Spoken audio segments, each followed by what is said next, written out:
আসসালামু আলাইকুম। আচ্ছা, আহ, আপনারা এখানে কেউ আছেন যে ওয়ালাইকুম আসসালাম ওয়া রাহমাতুল্লাহি ওয়া বারাকাতুহু। ভালো আছেন স্যার? ওয়ালাইকুম আসসালাম রহমতুল্লাহ। জি আছি, আলহামদুলিল্লাহ। আপনি ভালো আছেন? জি আলহামদুলিল্লাহ। শুক্রিয়া। সবাই আশা করি ভালো আছেন। আহ আচ্ছা, টালি ইনস্টল করতে যে সমস্যায় পড়ছেন এমন কে আছেন? কেউ আছেন কি এখানে?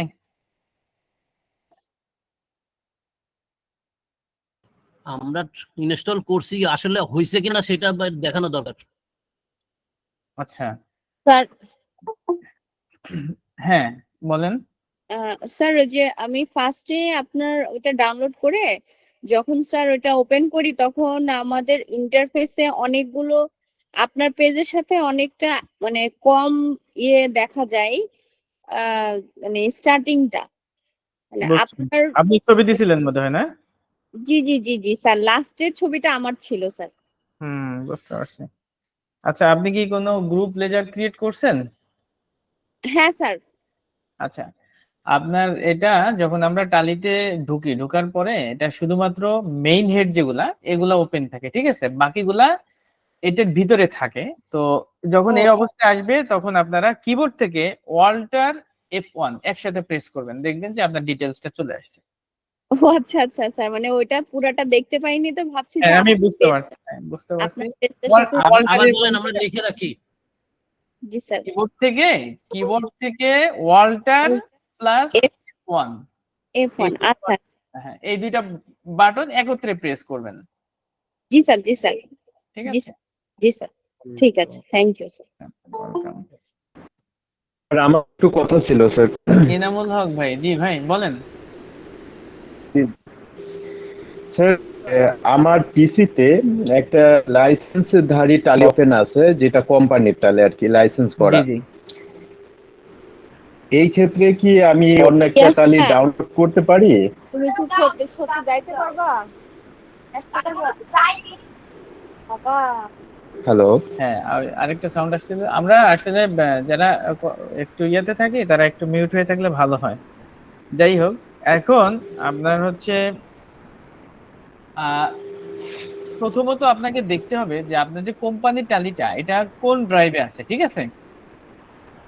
জি স্যার। এরপরে আপনি যখন টালি ইনস্টল করবেন তখন ওই যে পাথ অপশন যেটা আসে, ওই পাথ অপশনে আপনার লোকেশনটা অন্য ড্রাইভে দিয়ে দিবেন। তাহলে আপনি ওখানে ইনস্টল করে প্র্যাকটিস করতে পারবেন, কিন্তু একই ড্রাইভে দিবেন না। একই ড্রাইভে হলে কি সমস্যা হতে পারে? একই ড্রাইভে হইলে মাইগ্রেশনের একটা অপশন চলে আসবে, তখন এটার সাথে ওটা মানে ওরা চাইবে মিলাই ফেলতে আর কি, দুইটাকে সিস্টেমেটিক টান দিবে আর কি, মানে আলাদা ড্রাইভে। কিন্তু স্যার, আমি আমি টালি ডাউনলোড করে আমি অন নিয়ে ওখানে ইনস্টল করতে গেছি, কিন্তু পূর্বের টালির পাসওয়ার্ড এগুলো চাচ্ছে। হ্যাঁ হ্যাঁ, না এগুলা এই দেয়া ক্ষেত্রে যাবে কি না। করবো? এখানে দিলে পরে ওইটার সাথে এটা ইন্টিগ্রেট হবে। ইন্টিগ্রেট হওয়ার কারণে আপনার এটা আবার মিস ম্যাচ হওয়ার একটা সম্ভাবনা আছে। তো আপনি কি হ্যাঁ হ্যাঁ। শেয়ার করতে পারবেন? আপনি স্ক্রিন শেয়ার করলে আমরা এখানে একটু সরাসরি দেখাই দিতাম যে কিভাবে করলে আপনার এটা সমস্যা হবে না। আমার মনে হয় স্যার আপনি আমার বাসার পিসিটা নষ্ট হয়ে যাওয়ার কারণে আমি মানে অফিসে মানে ট্রাই করতে চেয়েছিলাম আর কি। হ্যাঁ, কিন্তু ওখানে তো সম্ভব হচ্ছে না, এরকম দেখা দিচ্ছে আর কি। অসুবিধা নেই, আপনি অফিসে অন্য ড্রাইভে রেখে আপনি প্র্যাকটিস করতে পারবেন, সমস্যা হবে না। কিন্তু স্যার ওই ইনস্টল করতে গেলে দেখা যাচ্ছে পূর্বের টালির পাসওয়ার্ড এবং আইডি এগুলো চাচ্ছে। হ্যাঁ, এক্ষেত্রে আমি কি করব? ইনস্টল করার সময় আপনি লোকেশনটা চেঞ্জ করে দিবেন, যে কোন লোকেশনে ওই আগে যেটা আছে আগে দেখবেন যে ওইটা কোন ড্রাইভে আছে। এটা তো দেখতে পারবেন তাই না, নাকি পারবেন না এটা দেখতে? জি জি জি। আমি হ্যাঁ, এটা দেখেই তো আমি অন্য ড্রাইভে নিয়ে ইনস্টল করতে গেছি, কিন্তু তারপরেও দেখা যাচ্ছে পূর্বের ওই টালির পাসওয়ার্ড এবং আইডি চাচ্ছে। সেক্ষেত্রে আমি আর কিছু করি নাই, যে এরকম মিস্টেক হওয়ার সম্ভাবনা থাকতে পারে, সেজন্য আমি আর কিছু করি নাই আর কি। আচ্ছা, তো এখন আমরা আপনাকে কিভাবে সহযোগিতা করতে পারি বলেন তো? হুম। আপনি একটু চেষ্টা করেন, আপনি অন্য ড্রাইভে ইনস্টল করার চেষ্টা করেন। তারপরে যদি কোনো সমস্যায় পড়েন প্রয়োজনে আপনার ওই পিসির আপনার হচ্ছে এনি ডেস্কটা আমাকে দিয়েন, তাৎক্ষণিকভাবে আমি জি চেষ্টা স্যার। করবো আপনাকে সলভ করে দেওয়ার জন্য, ঠিক আছে? ওকে স্যার, ওকে স্যার, ওকে। আসসালামু আলাইকুম। ওয়ালাইকুম আসসালাম। আচ্ছা, আপনাদের আর কেউ কি আছেন যে ইয়া করতে যে প্রবলেমে পড়ছেন?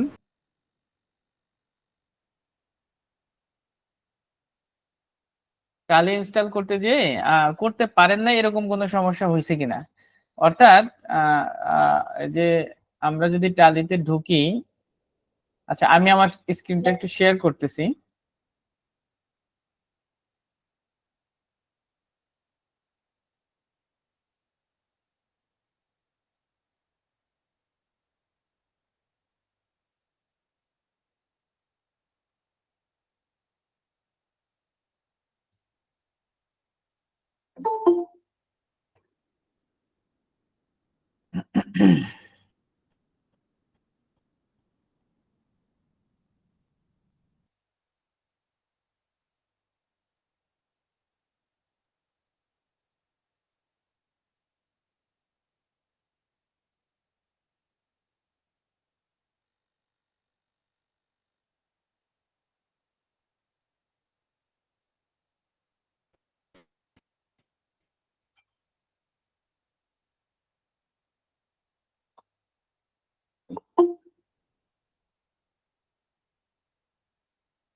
আমরা ইনস্টল করার পরে তো এভাবে প্রথমে আসবে, এরপরে আমরা যদি কন্টিনিউ ইন এডুকেশন মোডে যাই তখন এভাবে ওপেন হচ্ছে। যদি এইভাবে ওপেন হয়ে থাকে তাহলে আপনাদের কোম্পানি ক্রিয়েট করা ঠিক আছে।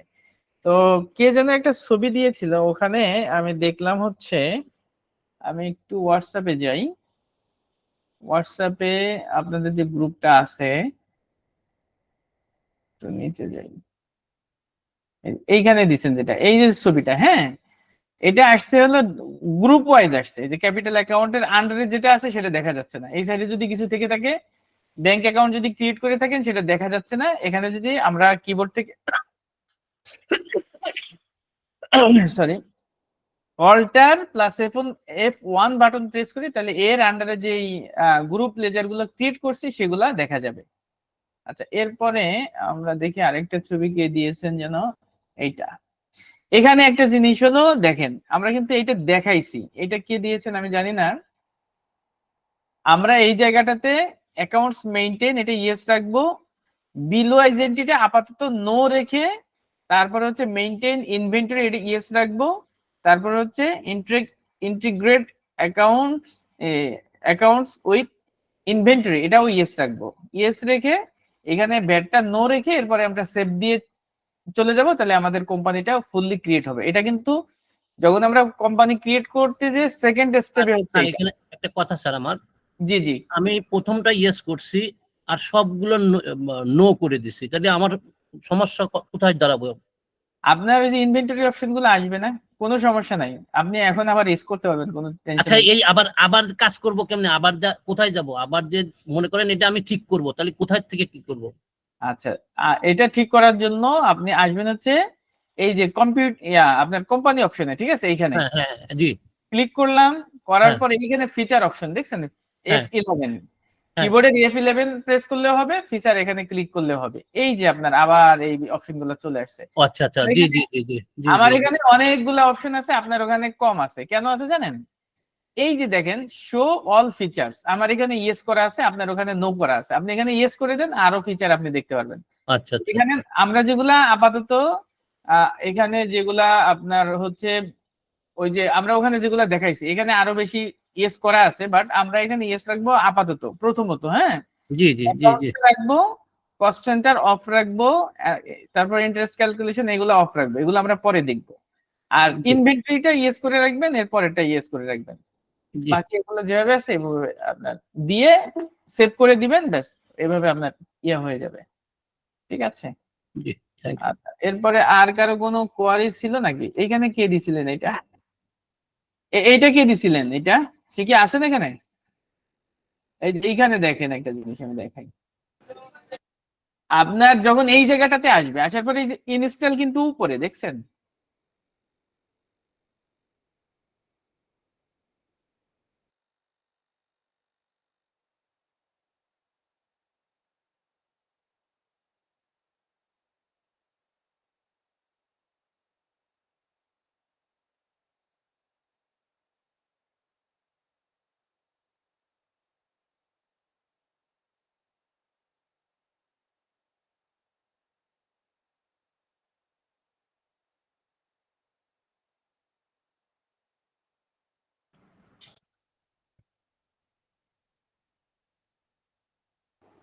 হ্যালো, শোনা যাচ্ছে না স্যার, দেখা যাচ্ছে না।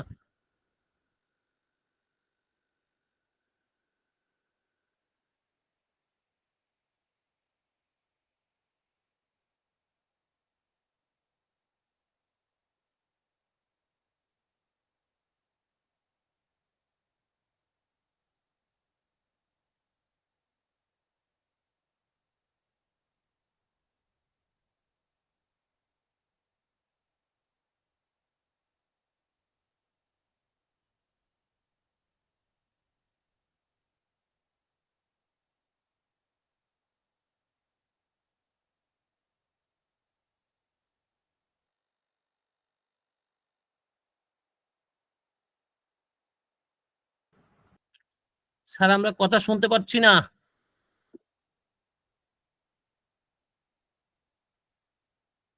হ্যালো, সরি, আমার এখানে একটু ইন্টারনেট কানেকশনটা ডিসকানেক্ট হয়ে গেছিল, তো এই কারণে আমি একটু অফলাইনে চলে গেছিলাম আর কি। ও আচ্ছা আচ্ছা, এইটা আমরা মনে করছি আমরাই শুনতে পাচ্ছি না।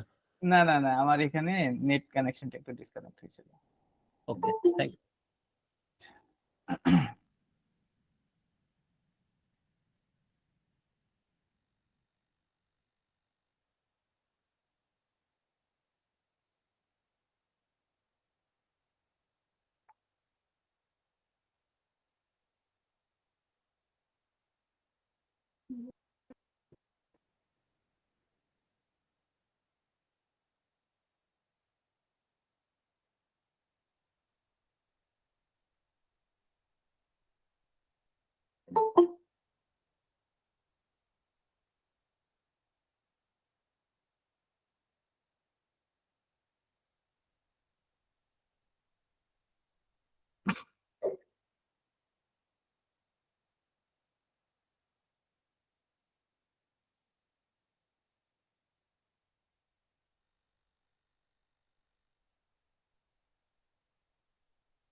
আচ্ছা, এখন কি আমাকে শোনা যাচ্ছে? শোনা যাচ্ছে তো না? আসসালামু জি আলাইকুম। স্যার, শোনা যাচ্ছে। হ্যাঁ, সাউন্ড শোনা ওয়ালাইকুম যায়, হ্যাঁ। শোনা যাচ্ছে কিন্তু কোনো ডিসপ্লে দেখা যাচ্ছে না। আসসালাম। না, ডিসপ্লে ওই যে ডিসপ্লে শেয়ার করব, আমার এখান থেকে ডিসপ্লে থেকে আউট করে দিছিল, নেট কানেকশন অফ হয়ে গেছিল, তো এই কারণে প্রবলেমটা হয়েছে। আসসালামু আলাইকুম। ওকে, ওয়ালাইকুম আসসালাম রহমতুল্লাহ। হুমায়ুন ভাই ভালো আছেন? আলহামদুলিল্লাহ ভালো আছি। ডিসপ্লেটা অন করেন একটু। হ্যাঁ হ্যাঁ, ডিসপ্লে আসবে, ডিসপ্লে চলে আসবে একটু।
আচ্ছা, আমাদের গত ক্লাসের ব্যাপারে কি আর কারো কোনো প্রশ্ন আছে বা কিছু জানার আছে? আমরা আজকে আমাদের যে ক্লাসটা আজকে শিডিউল, ওই ক্লাসে আমরা ঢুকে যাব। যদি আপনাদের আর কারো কোনো কোয়ারি না থাকে বা প্রবলেম না থাকে, তাহলে আমরা ইনশাল্লাহ শুরু করতে পারি ক্লাস আর কি। একটা প্রশ্ন করবো খালি, প্রশ্নটা হলো কি, হ্যাঁ, হ্যাঁ, আমি ঠিক। আমি কি কন্ট্রোল লেজার গুলাকে কন্ট্রোল লেজারের আন্ডারে ওপেন করব না আলাদা আলাদা করব? আমরা আহ, আ- আমাদের যে প্রথম ক্লাসটা, এটা তো আপনি জয়েন করছিলেন, তাই না? জি জি জি জি জি। হ্যাঁ, আমরা কন্ট্রোল প্রথমত হচ্ছে টালিতে দুইটা জিনিস, একটা হচ্ছে গ্রুপ আর একটা হচ্ছে লেজার। তো যে কোনো দেখা যাচ্ছে যে একই বিষয়ের অনেকগুলা লেজার থাকতে পারে। যেমন আমরা ওদিন ক্রিয়েট করেছিলাম হচ্ছে আপনার ক্যাপিটাল ক্যাপিটাল অ্যাকাউন্টের, আর ব্যাংক। হ্যাঁ, ক্যাপিটাল অ্যাকাউন্টের আন্ডারে একটা গ্রুপ ক্রিয়েট করেছিলাম, তার ভিতরে দুইটা লেজার ক্রিয়েট করেছিলাম। এখানে আমরা চাইলে এই গ্রুপের আন্ডারে আরো 10টা 20টা লেজারও ক্রিয়েট করতে পারি। তার মানে হচ্ছে যে যে বিষয়টা লেজারটা সবসময় গ্রুপের আন্ডারে থাকবে আর কি। আর গ্রুপ প্রয়োজনে আমাদেরকে যদি প্রয়োজন হয়, তখন আমরা মাস্টার গ্রুপ যেগুলো আছে সেই গ্রুপের আন্ডারে গ্রুপ ক্রিয়েট করতে পারি। এবার আমরা যদি গতকাল যে কোম্পানিটা আমরা ক্রিয়েট করেছিলাম সেই জায়গায় যাই, সিলেক্ট থেকে আমরা একটু যাচ্ছি, স্ক্রিন দেখা যাচ্ছে আমার? জি জি দেখা যাচ্ছে। ওকে, তো এখানে আচ্ছা, এটা আমরা একটু অফ করে দিই।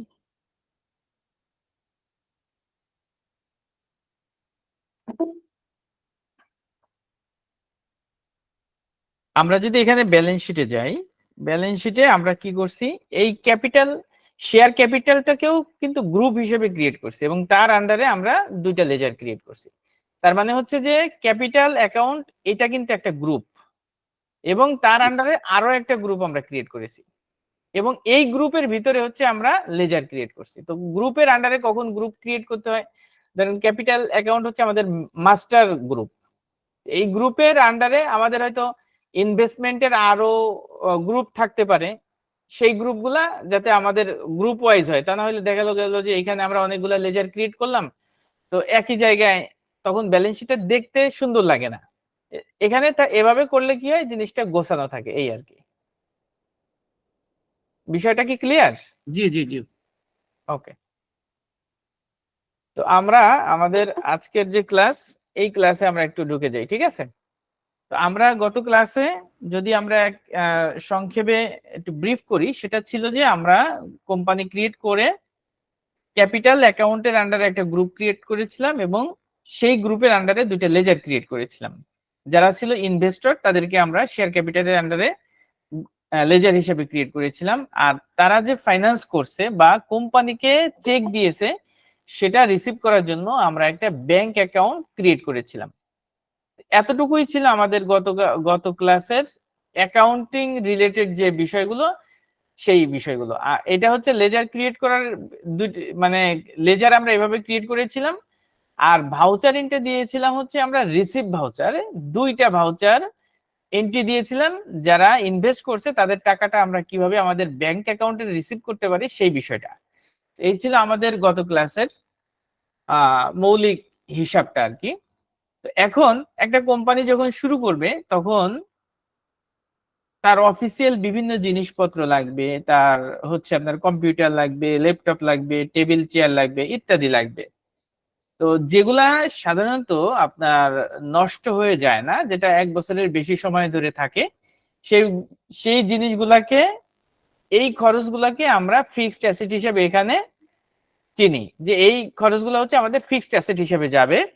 তো ফিক্সড অ্যাসেট যেগুলো আপনার 1 বছরের বেশি সময় ধরে ব্যবহার হবে, তো এটার ওয়ারেন্টি পিরিয়ডের উপর ভিত্তি করে হচ্ছে এটাকে আবার ডেপ্রিসিয়েশন করতে হয়। আমরা ডেপ্রিসিয়েশন পরবর্তীতে দেখবো, এখন শুধু অ্যাসেট কিভাবে আমরা করতে পারি সেই বিষয়টা দেখবো। তো এখন যদি আমরা ফার্নিচার এন্ড ফিকচার এই বিষয়, এইটার আন্ডারে ধরেন আমাদের টেবিল লাগবে, চেয়ার লাগবে, এই ধরনের ফার্নিচার রিলেটেড যে বিষয়গুলো আছে, এইগুলাকে আমরা ফার্নিচার এন্ড ফিকচার নামে একটা গ্রুপ ক্রিয়েট করতে পারি, এবং এই গ্রুপের আন্ডারে ফার্নিচার ফিকচার রিলেটেড যে বিষয়গুলো আছে সেগুলো লেজার হিসেবে আমরা ক্রিয়েট করব। সেটা করার জন্য আমরা যে কাজটা করব সেটা হলো, আমরা কিবোর্ডের স্কেপ বাটন প্রেস করে ব্যাকে চলে যাচ্ছি। তার মানে ব্যাকে যাওয়ার জন্য আমাদেরকে ব্যবহার করতে হবে কিবোর্ডের স্কেপ বাটন। আমরা এই যে গেটওয়েতে চলে আসলাম, আসার পরে আমরা গ্রুপ ক্রিয়েট করি অথবা লেজার, যাই ক্রিয়েট করি না কেন আমাদেরকে আসতে হবে ক্রিয়েট অপশনে। আমরা ক্রিয়েটে ক্লিক করতেছি, এরপরে এখান থেকে আমরা গ্রুপ ক্রিয়েট করব। এই যে গ্রুপে গেলাম, যাওয়ার পরে আমরা এখানে লিখলাম ফার্নিচার অ্যান্ড ফিকচার, ইন্টার দিয়ে আমরা নিচে আসতেছি। এরপরে আন্ডার এখানে আমরা দিয়ে দিব হচ্ছে ফিক্সড অ্যাসেট, অর্থাৎ ফার্নিচার এন্ড ফিকচারটা হচ্ছে ফিক্সড অ্যাসেটের আন্ডারে যাবে। অবশ্যই আমরা এটা বুঝতে পারতেছি যে যে জিনিসগুলোকে আমরা এখানে রাখতেছি অফিস পরিচালনার জন্য বিভিন্ন জিনিস আমাদের লাগবে, ফার্নিচার রিলেটেড যে জিনিসগুলো আছে আমরা এগুলাকে ফার্নিচার ফিকচারের আন্ডারে রাখবো। এরপরে আমরা এখান থেকে যদি কিবোর্ড থেকে এফ ফিক্সড অ্যাসেট, যেহেতু আমরা যদি এখানে চাইলে লিখেও দিতে পারি, এই যে ফিক্সড অ্যাসেট FIX লিখছি, সাথে সাথে ফিক্সড অ্যাসেট এখানে কিন্তু চলে আসছে। আসার পর এন্টার দিচ্ছি, দেওয়ার পরে এখানে যেভাবে আছে এভাবেই থাকবে। আমরা এন্টার দিয়ে অ্যাকসেপ্ট করে দিব। আমাদের তাহলে কি হইলো, আমরা একটা গ্রুপ ক্রিয়েট করলাম ফার্নিচার অ্যান্ড ফিকচার নামে। তো আমরা এবার ফার্নিচার অ্যান্ড ফিকচারের ভিতরে কি কি থাকতে পারে সেই বিষয়গুলো আমরা একটু ক্রিয়েট করি। তো এটা আমরা এবার ক্রিয়েট করব হচ্ছে লেজার। ফার্নিচার ফিকচার হচ্ছে মূল হেড, এর আন্ডারে যে জিনিসগুলা থাকবে, অর্থাৎ যখন আমরা টেবিল কিনবো, চেয়ার কিনবো, আমাদের হচ্ছে ডেকোরেশন লাগবে, এই রিলেটেড যত কিছু আছে, তারপরে হচ্ছে ওয়ার্ক স্টেশন লাগতে পারে, তারপরে হচ্ছে আপনার কি ইয়া লাগতে পারে, যা যা লাগে আর কি, সেগুলাকে যখন লাগে তখন আমরা ওইগুলা ক্রিয়েট করব। তো ক্রিয়েট করব কিভাবে, আমরা যাচ্ছি ক্রিয়েট অপশনে, এরপরে আসতেছি লেজার, এখানে আমরা লেজার অপশনে আসতেছি, আসার পরে এখানে আমরা ক্রিয়েট করব, ধরেন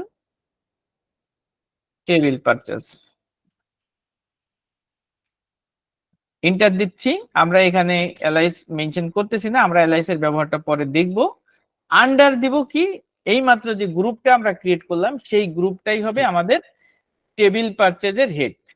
তো আন্ডার হবে সেটা, তার মানে হচ্ছে ফার্নিচার অ্যান্ড ফিকচার নামে যেটা আমরা ক্রিয়েট করেছিলাম সেটা আমরা এখানে দিয়ে দিব। ফার্নিচার ফিকচার দিলাম, এখানে আমাদের কিন্তু দেখাচ্ছে ফার্নিচার ফিকচার কোথায় আছে, ফিক্সড অ্যাসেটের আন্ডারে আছে। এবং ইনভেন্টরি রিলেটেড যেহেতু না, এটা আমরা নো রাখতেছি, যেভাবে আছে এভাবে রেখে আমরা এন্টার দিয়ে এরপরে এন্টার দিয়ে সেভ করে দিলাম। এরপরে আমরা ধরেন দিলাম হচ্ছে বা বস চেয়ার লিখে দেই,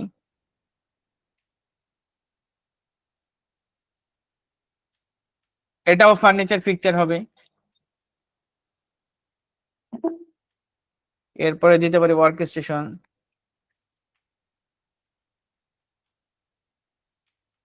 এটাও ফার্নিচার এন্ড পিকচার হবে। তো আমাদের গ্রুপ কিন্তু অনেক কিছু হইতে পারে, আমাদের ক্যাপিটাল মেশিনারি হইতে পারে, তারপরে হচ্ছে আমাদের ল্যান্ড ডেভেলপমেন্ট থাকতে পারে, ফ্যাক্টরি বিল্ডিং থাকতে পারে, বিভিন্ন জিনিস থাকতে পারে। তো ওগুলো আমরা যখন সামনে এক একটা করে ক্রিয়েট করব, আমাদের যখন কাজের প্রয়োজন হবে তখন আমরা ওইগুলা ক্রিয়েট করে নেব। তো আমরা এখন যে কাজটা করলাম, প্রথমত ফিক্সড অ্যাসেটের আন্ডারে একটা গ্রুপ ক্রিয়েট করলাম ফার্নিচার ফিকচার নামে, আর দ্বিতীয়ত যেটা করলাম ফার্নিচার অ্যান্ড ফিকচারের আন্ডারে কিছু লেজার ক্রিয়েট করলাম টেবিল, চেয়ার এবং ওয়ার্ক স্টেশন নামে। এখন ধরেন আমাদের কাছে, আমরা যদি ব্যালেন্স শিটে যাই, যাওয়ার পরে অল্টার F1 দিয়ে ডিটেলস করতেছি, করার পরে আমরা এই যে যারা ইনভেস্টর আছে তারা 10 লাখ টাকা কোম্পানিকে দিছে দুইজনে, এই 10 লাখ টাকা আমাদের কাছে আছে, ব্যাংকে আছে।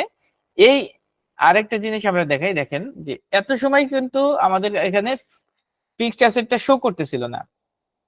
তো যখনই আমরা ফার্নিচার এন্ড ফিকচার নামে একটা গ্রুপ ক্রিয়েট করছি, সাথে সাথে কিন্তু ফিক্সড অ্যাসেটটা এখানে চলে আসছে।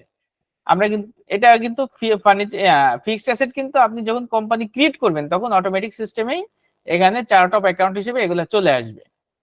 তো এবার আমরা এই 10 লাখ টাকা থেকে কিছু টাকা দিয়ে টেবিল, চেয়ার এগুলা পারচেস করব। সেটা পারচেস করার জন্য আমাদেরকে কি করতে হবে, তো আমরা যখন ফিক্সড অ্যাসেট রিলেটেড বিষয় পারচেস করব, সেগুলা যাবে হচ্ছে, আমরা কিন্তু এগুলাকে পেমেন্ট ভাউচারের মাধ্যমে এটা পারচেজ দেখাইতে হবে। আমরা পারচেজ ভাউচার তখনই ব্যবহার করব যখন যেগুলা রিসেলেবল, অর্থাৎ আপনার পারচেজ করার পরে এটা প্রফিট এন্ড লস অ্যাকাউন্টে হিট করবে এবং সেটা আপনার স্টকে থাকবে, এরপরে আপনি সেল করবেন, এই জাতীয় যে প্রোডাক্ট আছে, অর্থাৎ যেটা আপনার বিজনেসের গুডস, এইগুলা যখন আপনি পারচেজ করবেন তখন হচ্ছে পারচেজ ভাউচার ব্যবহার করব। আমরা এবার কিবোর্ড থেকে ভাউচার অপশনে যাচ্ছি। ভাউচারে আসার পরে এই যে এখানে পারচেজ সেল অনেক কিছু আছে, কিন্তু যখন আমরা ফিক্সড অ্যাসেট কিনতেছি সেই সময় যখন আমরা মানে ফার্নিচার রিলেটেড জিনিস কেনার জন্য পেমেন্ট করতেছি, টাকা পেমেন্ট করে ফার্নিচার কিনতেছি বা যাই কিনি, অর্থাৎ ফিক্সড অ্যাসেট হিসেবে যেটা আসবে সেই পেমেন্ট গুলা আমরা পেমেন্ট ভাউচারের মাধ্যমে করব। অর্থাৎ আমার অ্যাকাউন্ট থেকে টাকা চলে যাচ্ছে, এটা কিন্তু পারচেজ ভাউচারের মাধ্যমে হবে না। তারপর হচ্ছে পারচেজ ভাউচারটা আমরা ব্যবহার যখন করি তখন আমরা এটা ডিটেলস দেখাই দিব। পারচেজ হচ্ছে আমাদের যেগুলো গুডস রিলেটেড, বিজনেস রিলেটেড যে বিষয়গুলো আছে সেটা যখন আমরা পারচেজ করব তখন আমরা পারচেজ ভাউচার ব্যবহার করব। তো এখন আমরা যেটা করতেছি সেটা হচ্ছে পেমেন্ট ভাউচার ব্যবহার করতেছি। তো এরপরে আমরা ডেটটা এখানে 2 জুলাই আছে, আমরা 2 জুলাই রাখতেছি, অথবা আমরা এটাকে 31 জুলাই করে দিতে পারি। তো ডেট যদি আমাদেরকে চেঞ্জ করতে হয় সেক্ষেত্রে আমরা কিবোর্ডের F2 বাটন প্রেস করব। কিবোর্ড থেকে F2 বাটন প্রেস করলে আমাদের ডেট অপশন চলে আসবে, অথবা আমরা রাইট সাইডে এই যে ডেট লেখা আছে এবং তার আগে কিন্তু F2 লেখা আছে, তার মানে হচ্ছে F2 যদি প্রেস করি কিবোর্ড থেকে ডেটই আসবে, অথবা ডেটে আমরা ক্লিক করেও আমরা এখানে ডেট নিয়ে আসতে পারি। আমরা স্কেপ দিয়ে ব্যাকে যাচ্ছি। এবার যদি আমি কিবোর্ড থেকে F2 প্রেস করি আমার ডেট অপশনটা চলে আসলো। এবার আমরা দিলাম হচ্ছে 31/7/2023, দেওয়ার পরে এন্টার দিলাম। দেওয়ার পরে হচ্ছে আমরা টাকাটা কোন জায়গা থেকে পেমেন্ট করব সেটা আমরা এখানে দিয়ে দিব। আমরা ডাচ বাংলা ব্যাংক থেকে পেমেন্ট করতেছি, এন্টার দিলাম। দেওয়ার পরে আমরা কি কিনতেছি, আমরা ধরেন যে টেবিল কিনতেছি, এই যে টেবিল পারচেজ। এখানে টেবিল কিনতে যে আমাদের ধরেন লাগলো হচ্ছে 50,000 টাকা, আমরা 50,000 দিলাম। এরপরে যদি আমরা একই দোকান থেকে, দেখা যাচ্ছে একই দোকান থেকে আমি পারচেজ করছি, টেবিল চেয়ার সব একত্রে নিয়ে এসেছি, অথবা টেবিলের চেয়ার শুধুমাত্র এক জায়গাতে নিছি, আমরা চেয়ার বস চেয়ার লিখছিলাম আমরা একটু আগে, এই যে বস চেয়ার এটা আমরা সিলেক্ট করলাম। এই বস চেয়ার কিনতে যে আমাদের ধরেন লাগছে হচ্ছে 40,000 টাকা, জাস্ট এক্সাম্পল, এটা কোনো অ্যামাউন্ট না, এটা আমরা আমাদের মানে ভাউচার অনুযায়ী আমরা এটা দিব। আমাদের ভাউচারে যে বিল থাকবে যেটা আমাদের ব্যাংক অ্যাকাউন্ট থেকে চেকের মাধ্যমে পেমেন্ট করব সেই ফিগারটাই আমরা এখানে দিব। তো এরপরে আমরা এন্টার দিচ্ছি। দেওয়ার পরে এখানে আমাদের ফান্ড ট্রান্সফারের ই ট্রান্সফার আসুক বা চেক আসুক, আমরা চেক দিয়ে দিতে পারি। এই যে এখান থেকে ধরেন চেক দিয়ে দিচ্ছি। এরপরে যদি এন্টার দেই, আমরা ন্যারেশনে এসে এখানে ডিটেলস লিখে দিতে পারি কি table and chair purchase from Hatil,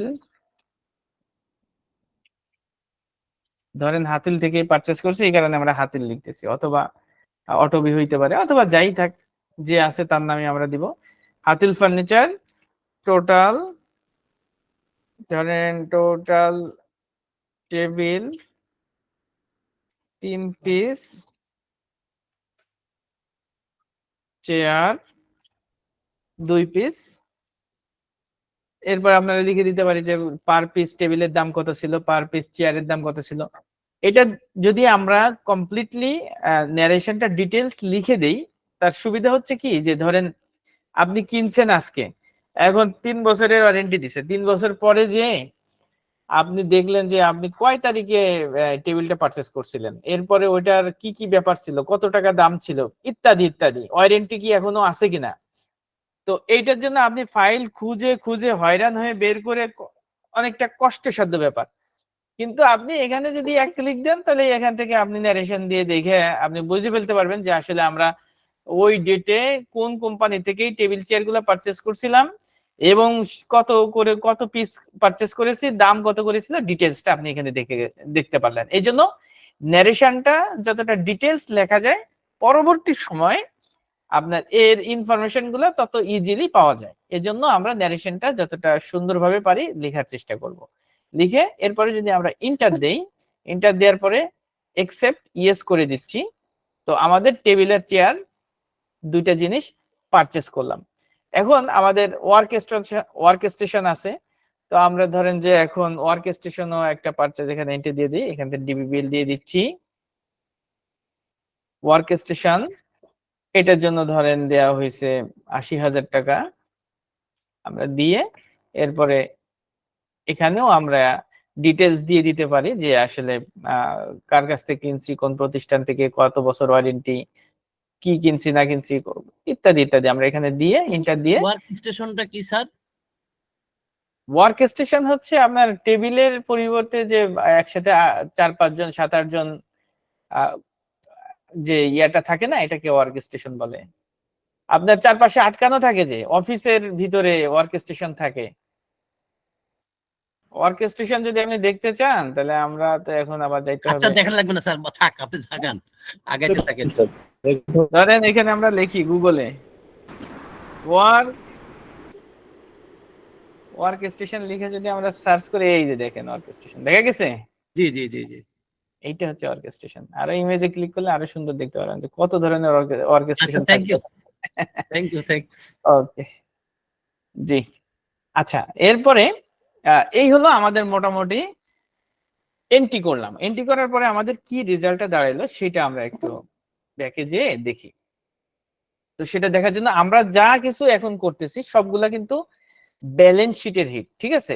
আমরা প্রফিট এন্ড লস অ্যাকাউন্ট নিয়ে এখনো কিন্তু কোনো কাজ করতেছি না। এটা যখন আমরা করি তখন প্রফিট এন্ড লস অ্যাকাউন্টে যাব। যেহেতু আমরা ব্যালেন্স শিট নিয়ে কাজ করতেছি, হেড গুলা, লেজার গুলা, তারপরে হচ্ছে আপনার গ্রুপ গুলা সবই balance sheet related, chart of accounts গুলা। এই জন্য ব্যালেন্স শিটে আমরা যাচ্ছি। যাওয়ার পরে এখান থেকে এই যে দেখছেন শুধু হেড গুলো দেখা যাচ্ছে। এরপরে যদি আমি কিবোর্ড থেকে ওয়াল্টার F1 প্রেস করি তখন কিন্তু আমি ডিটেলসটা দেখতে পারতেছি। তো এখন আমাদের কি কি ইফেক্টটা হইলো আমরা একটু দেখি। হ্যাঁ, তো এই যে 10 লাখ টাকা শেয়ার ক্যাপিটাল ইনভেস্ট করছিল, সেটা আমরা নিয়ে আসছিলাম ব্যাংকে। ব্যাংকে ছিল 10 লাখ, কিন্তু যখনই আমি ফার্নিচার ফিক্সচার কেনার জন্য 1,70,000 টাকা খরচ করে ফেলছি, তখন কিন্তু এই 10 লাখ থেকে আপনার 1,70,000 মাইনাস হয়ে আমার ব্যাংক ব্যালেন্স এখন আছে 8,30,000 টাকা। আমরা যদি এবার এই ব্যাংক অ্যাকাউন্টে ইন্টার দিয়ে ঢুকি, ঢোকার পরে এই যে ডাচ বাংলা ব্যাংক থেকে ব্যাংকে ব্যালেন্স দেখাচ্ছে 8,30,000। আচ্ছা, এরপরে আবার যদি আমরা ইন্টার দিয়ে ঢুকি তো আমরা দেখবো জুলাই মাসের হিসাব নিকাশ ছিল এইগুলা। এরপরে যদি আমরা আবারও ইন্টার দেই তখন দেখবো যে ডাচ বাংলা ব্যাংকে আমরা কি কি ট্রানজাকশন করছি, ডিটেইলসটা আমরা এবার দেখতে পাচ্ছি। আবার যদি আমি একটু ব্যাকে যাই আপনাদেরকে দেখাই তাহলে আপনাদের বুঝতে সুবিধা হবে। ব্যালেন্স শিটে গেলাম, আমরা এটাকে ডিটেইলস করলাম, ব্যাংক অ্যাকাউন্ট এ গেলাম, যাওয়ার পরে ইন্টার দিলাম, দেওয়ার পরে আমরা ডাচ বাংলা ব্যাংকের ব্যালেন্সটা এখানে দেখতে পাচ্ছি 8,30,000 আছে। এরপরে ইন্টার দিলাম, তো এরপরে দেখাইলো কি যে জুলাই মাসের হিসাব নিকাশ কি ছিল ডাচ বাংলা ব্যাংকে। ডেবিট হয়েছে 10 লাখ, ক্রেডিট হয়েছে 1,70,000, ব্যালেন্স আছে 8,30,000। আচ্ছা, এরপরে যদি আমরা আবারও ইন্টার দিয়ে ঢুকি তখন ডাচ বাংলা ব্যাংকের জুলাই মাসের যে ট্রানজেকশন আছে ফুল ট্রানজেকশনটা আমাদের সামনে চলে আসলো। তো দেখাচ্ছে কি যে জুলাই মাসে এর কোনো ওপেনিং ব্যালেন্স ছিল না। আর জুলাই মাসের 1 জুলাইয়ে এই যে ক্যাপিটাল 1 থেকে 5 লাখ রিসিভ করছে, ক্যাপিটাল 2 থেকে 5 লাখ রিসিভ করছে। এরপরে কি করছে, অ্যাজ পার ডিটেলস টেবিল এবং বস চেয়ার এটার জন্য সে খরচ করছে এই অ্যাকাউন্ট থেকে 90,000 টাকা, এবং অর্কেস্ট্রেশন পারপাস এই যে 31 তারিখে, এইটাও 31 তারিখ, এইটাও 31 তারিখ 80,000 টাকা খরচ করছে। এখন কি দাঁড়াইলো রেজাল্টটা, যে সে টোটাল তার ডেবিট ফিগার ছিল হচ্ছে 10 লাখ, এখান থেকে ক্রেডিট হয়েছে 1,70,000, মানে তার অ্যাকাউন্টে আমাদের আসছিল 10 লাখ আর অ্যাকাউন্ট থেকে আমরা খরচ করছি 1,70,000 টাকা। তো 10 লাখ থেকে 1,70,000 গেলে কত থাকে, 8,30,000 টাকা। তো আমাদের ব্যাংকের যে ব্যালেন্সটা সেটা স্যার একটা বিষয় জানতে চাচ্ছিলাম। ওই আমাদের ব্যাংক স্টেটমেন্টে জমা হলে তো ক্রেডিট ব্যালেন্সে আসে, আর এখানের মধ্যে জমাতে আপনার ডেবিট ব্যালেন্স ডেবিট ক্রেডিটের সহজ হিসাব বুঝেন। একটা বিষয় হলো ব্যাংকের জন্য যেটা ডেবিট আপনার জন্য সেটা ক্রেডিট, আপনার জন্য যেটা ক্রেডিট ব্যাংকের জন্য সেটা ডেবিট, ঠিক আছে না? আচ্ছা ব্যাংক তো ব্যাংকের হিসাব অনুযায়ী দেখাবে, এই জন্য আচ্ছা এই আর কি, ঠিক আছে। আচ্ছা। আর আমাদের আরেকটা জিনিস সহজ হিসাব যেটা বুঝবো, সেটা হলো আহ, আমরা সবসময় বুঝবো যে ডেবিট মানে হচ্ছে ব্যালেন্স যোগ হওয়া, ক্রেডিট মানে হচ্ছে ব্যালেন্স থেকে মাইনাস হয়ে যাওয়া, ঠিক আছে। টাকা পয়সা আপনার ঢুকবে, এটা ডেবিট, টাকা পয়সা বের হয়ে যাবে, ক্রেডিট। এইভাবে আমরা ধরে রাখবো, ঠিক আছে। তারপরে ডেবিট ক্রেডিট নিয়ে আরো কথা হবে, অসুবিধা নেই। আচ্ছা, এতটুকু তো আমরা মনে হয় সবাই বুঝতে পারছি, তাই না? আমরা এখানে যতটুকু কাজ করলাম, এটার ব্যাপারে মনে হয় না জি যে জি আর জি কারো কোনো প্রশ্ন থাকার কথা। আচ্ছা, এরপরে ফিক্সড অ্যাসেটের আন্ডারে আমরা আরেকটা গ্রুপ ক্রিয়েট করবো এবার। সেটা হচ্ছে, আমরা একটু ক্রিয়েটে যাচ্ছি, ক্রিয়েট করি আর বলি গ্রুপে যে আমরা ধরেন এখানে লিখলাম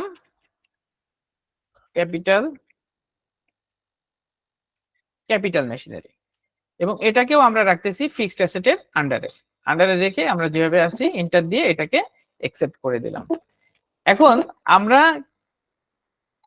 মাত্র যেই ফার্নিচার ফিকচারের যেই বিষয়গুলো পারচেস করছি, এটা ছিল হচ্ছে আমাদের লোকাল মার্কেট থেকে যে জিনিসগুলা আমরা পারচেস করি ফিক্সড অ্যাসেট হিসেবে, সেটা আমরা কিভাবে এন্ট্রি দিব। এখন ফার্নিচার ফিকচারের জায়গায় যদি আপনার ক্যাপিটাল কোনো মেশিন আপনি বাংলাদেশ থেকে কেনেন, সেটা একই সিস্টেমে আপনি পেমেন্ট ভাউচারের মাধ্যমে এন্ট্রি দিতে পারেন। তারপরে হচ্ছে ল্যান্ড ডেভেলপমেন্ট রিলেটেড বিষয়ে যে খরচগুলো আছে সেটা আপনি এখানে দিতে পারেন। এখন আমরা এজন্য একটা বিষয় আমরা আপনাদের সামনে এখানে দেখালাম। এখন আরেকটা বিষয় নিয়ে আপনাদের সাথে ডিসকাস করব, সেটা হলো যে যদি কোনো প্রতিষ্ঠান, এই প্রতিষ্ঠানটা ধরেন যে ম্যানুফ্যাকচারার প্রতিষ্ঠান, সে কি করবে, সে বিদেশ থেকে মেশিন নিয়ে আসবে, নিয়ে এসে তারপরে সে তার দেশে আপনার হচ্ছে মেশিন গুলা ইনস্টলেশন করে সেই মেশিন, তারপরে সে কি করবে, কিছু র ম্যাটেরিয়াল সে বিদেশ থেকে ইম্পোর্ট করবে। এরপরে এই র ম্যাটেরিয়ালস দিয়ে সে এখানে ফিনিশ গুডস প্রোডাকশন করবে।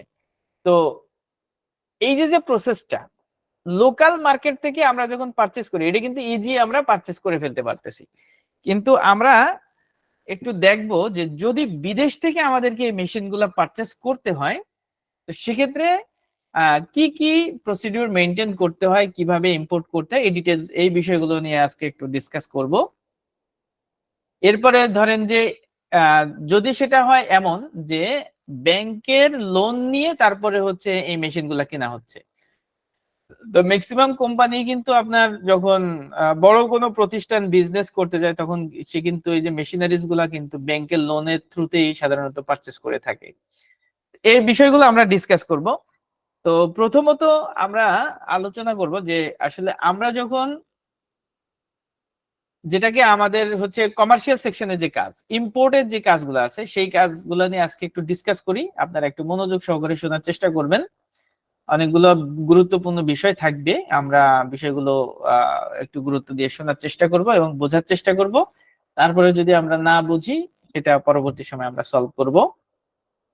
তো যখন কোনো প্রতিষ্ঠান আপনার এই ধরনের বড় ধরনের কোনো কর্মকাণ্ডের সাথে জড়িত হয়, তখন তাকে কোনো ব্যাংকের সাথে নেগোসিয়েশন করতে হয়, আলাপ আলোচনা করে তারপরে ওই ব্যাংক থেকে আপনার ফান্ড প্লাস হচ্ছে এলসি ওপেনের জন্য পারমিশন নিয়ে ব্যাংকের থ্রুতে আমাদের এই কাজগুলো করতে হয়। এই কাজগুলো করতে হলে আপনাকে অবশ্যই স্যার ব্যাংকের রেকর্ডেড হচ্ছে স্যার। হ্যাঁ, রেকর্ড হচ্ছে।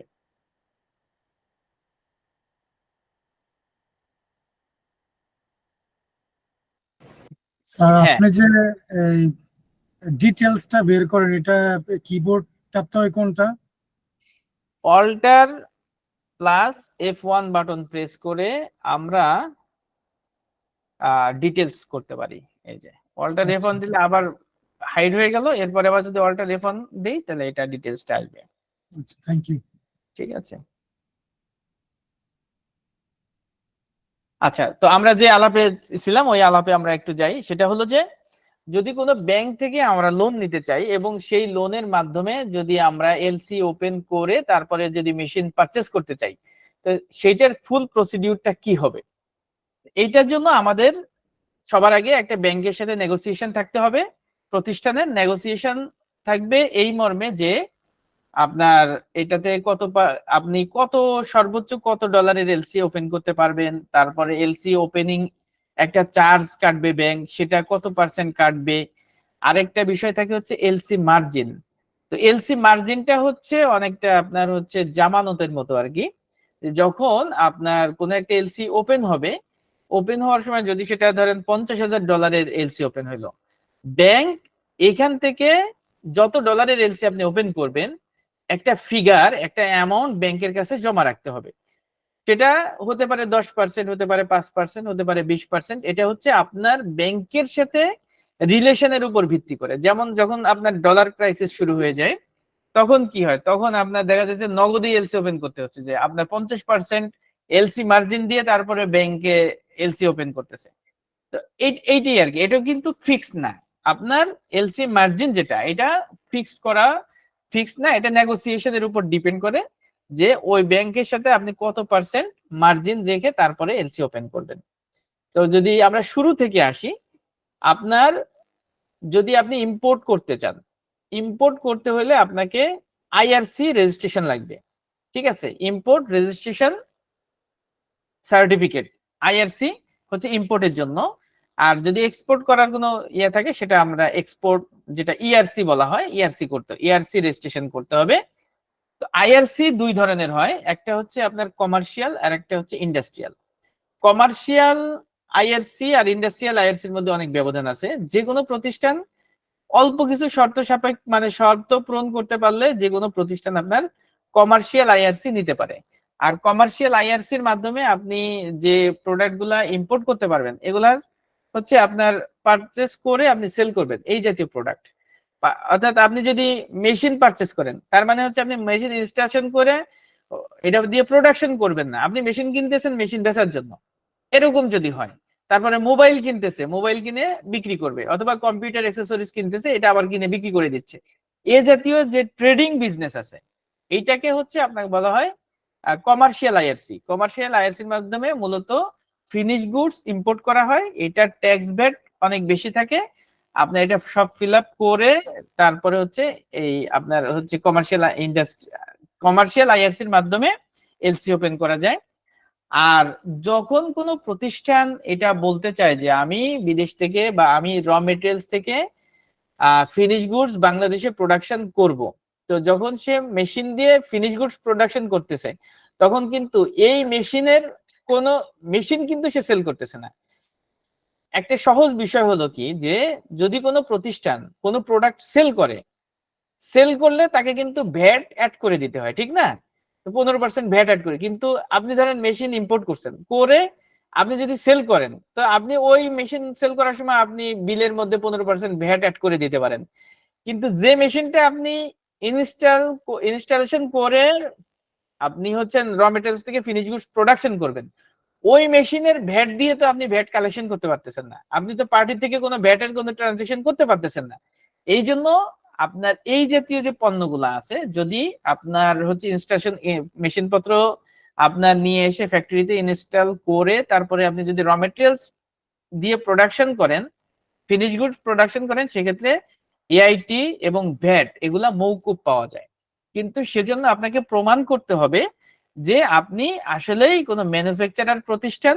আর সেজন্য অনেকগুলা আপনার অ্যাডহক থেকে পারমিশন নিতে হয়, বিভিন্ন ধরনের আপনার ডকুমেন্ট সাবমিট করে দেন আপনাকে ইন্ডাস্ট্রিয়াল আইআরসি নিতে হয়। আর ইন্ডাস্ট্রিয়াল আইআরসি যখন আপনি নেবেন, তখন এই মেশিন যখন আপনি ইম্পোর্ট করবেন, তখন ট্যাক্স মানে অ্যাডভান্স এআইটি যেটা আর কি, এআইটি এবং ভ্যাট এগুলো মওকুফ পাবেন, আরো অনেক ধরনের ফেসিলিটিস পাওয়া যায়। তবে এটা যারা আপনার প্রোডাকশন বেস প্রতিষ্ঠান, তারা এই ধরনের সিস্টেম মেইনটেইন করে তারপরে আপনার এলসি ওপেন করে এরপরে ইন্ডাস্ট্রিয়াল আইআরসির মাধ্যমে এলসি ওপেন করবে, এরপরে হচ্ছে মেশিনগুলা ইম্পোর্ট করবে।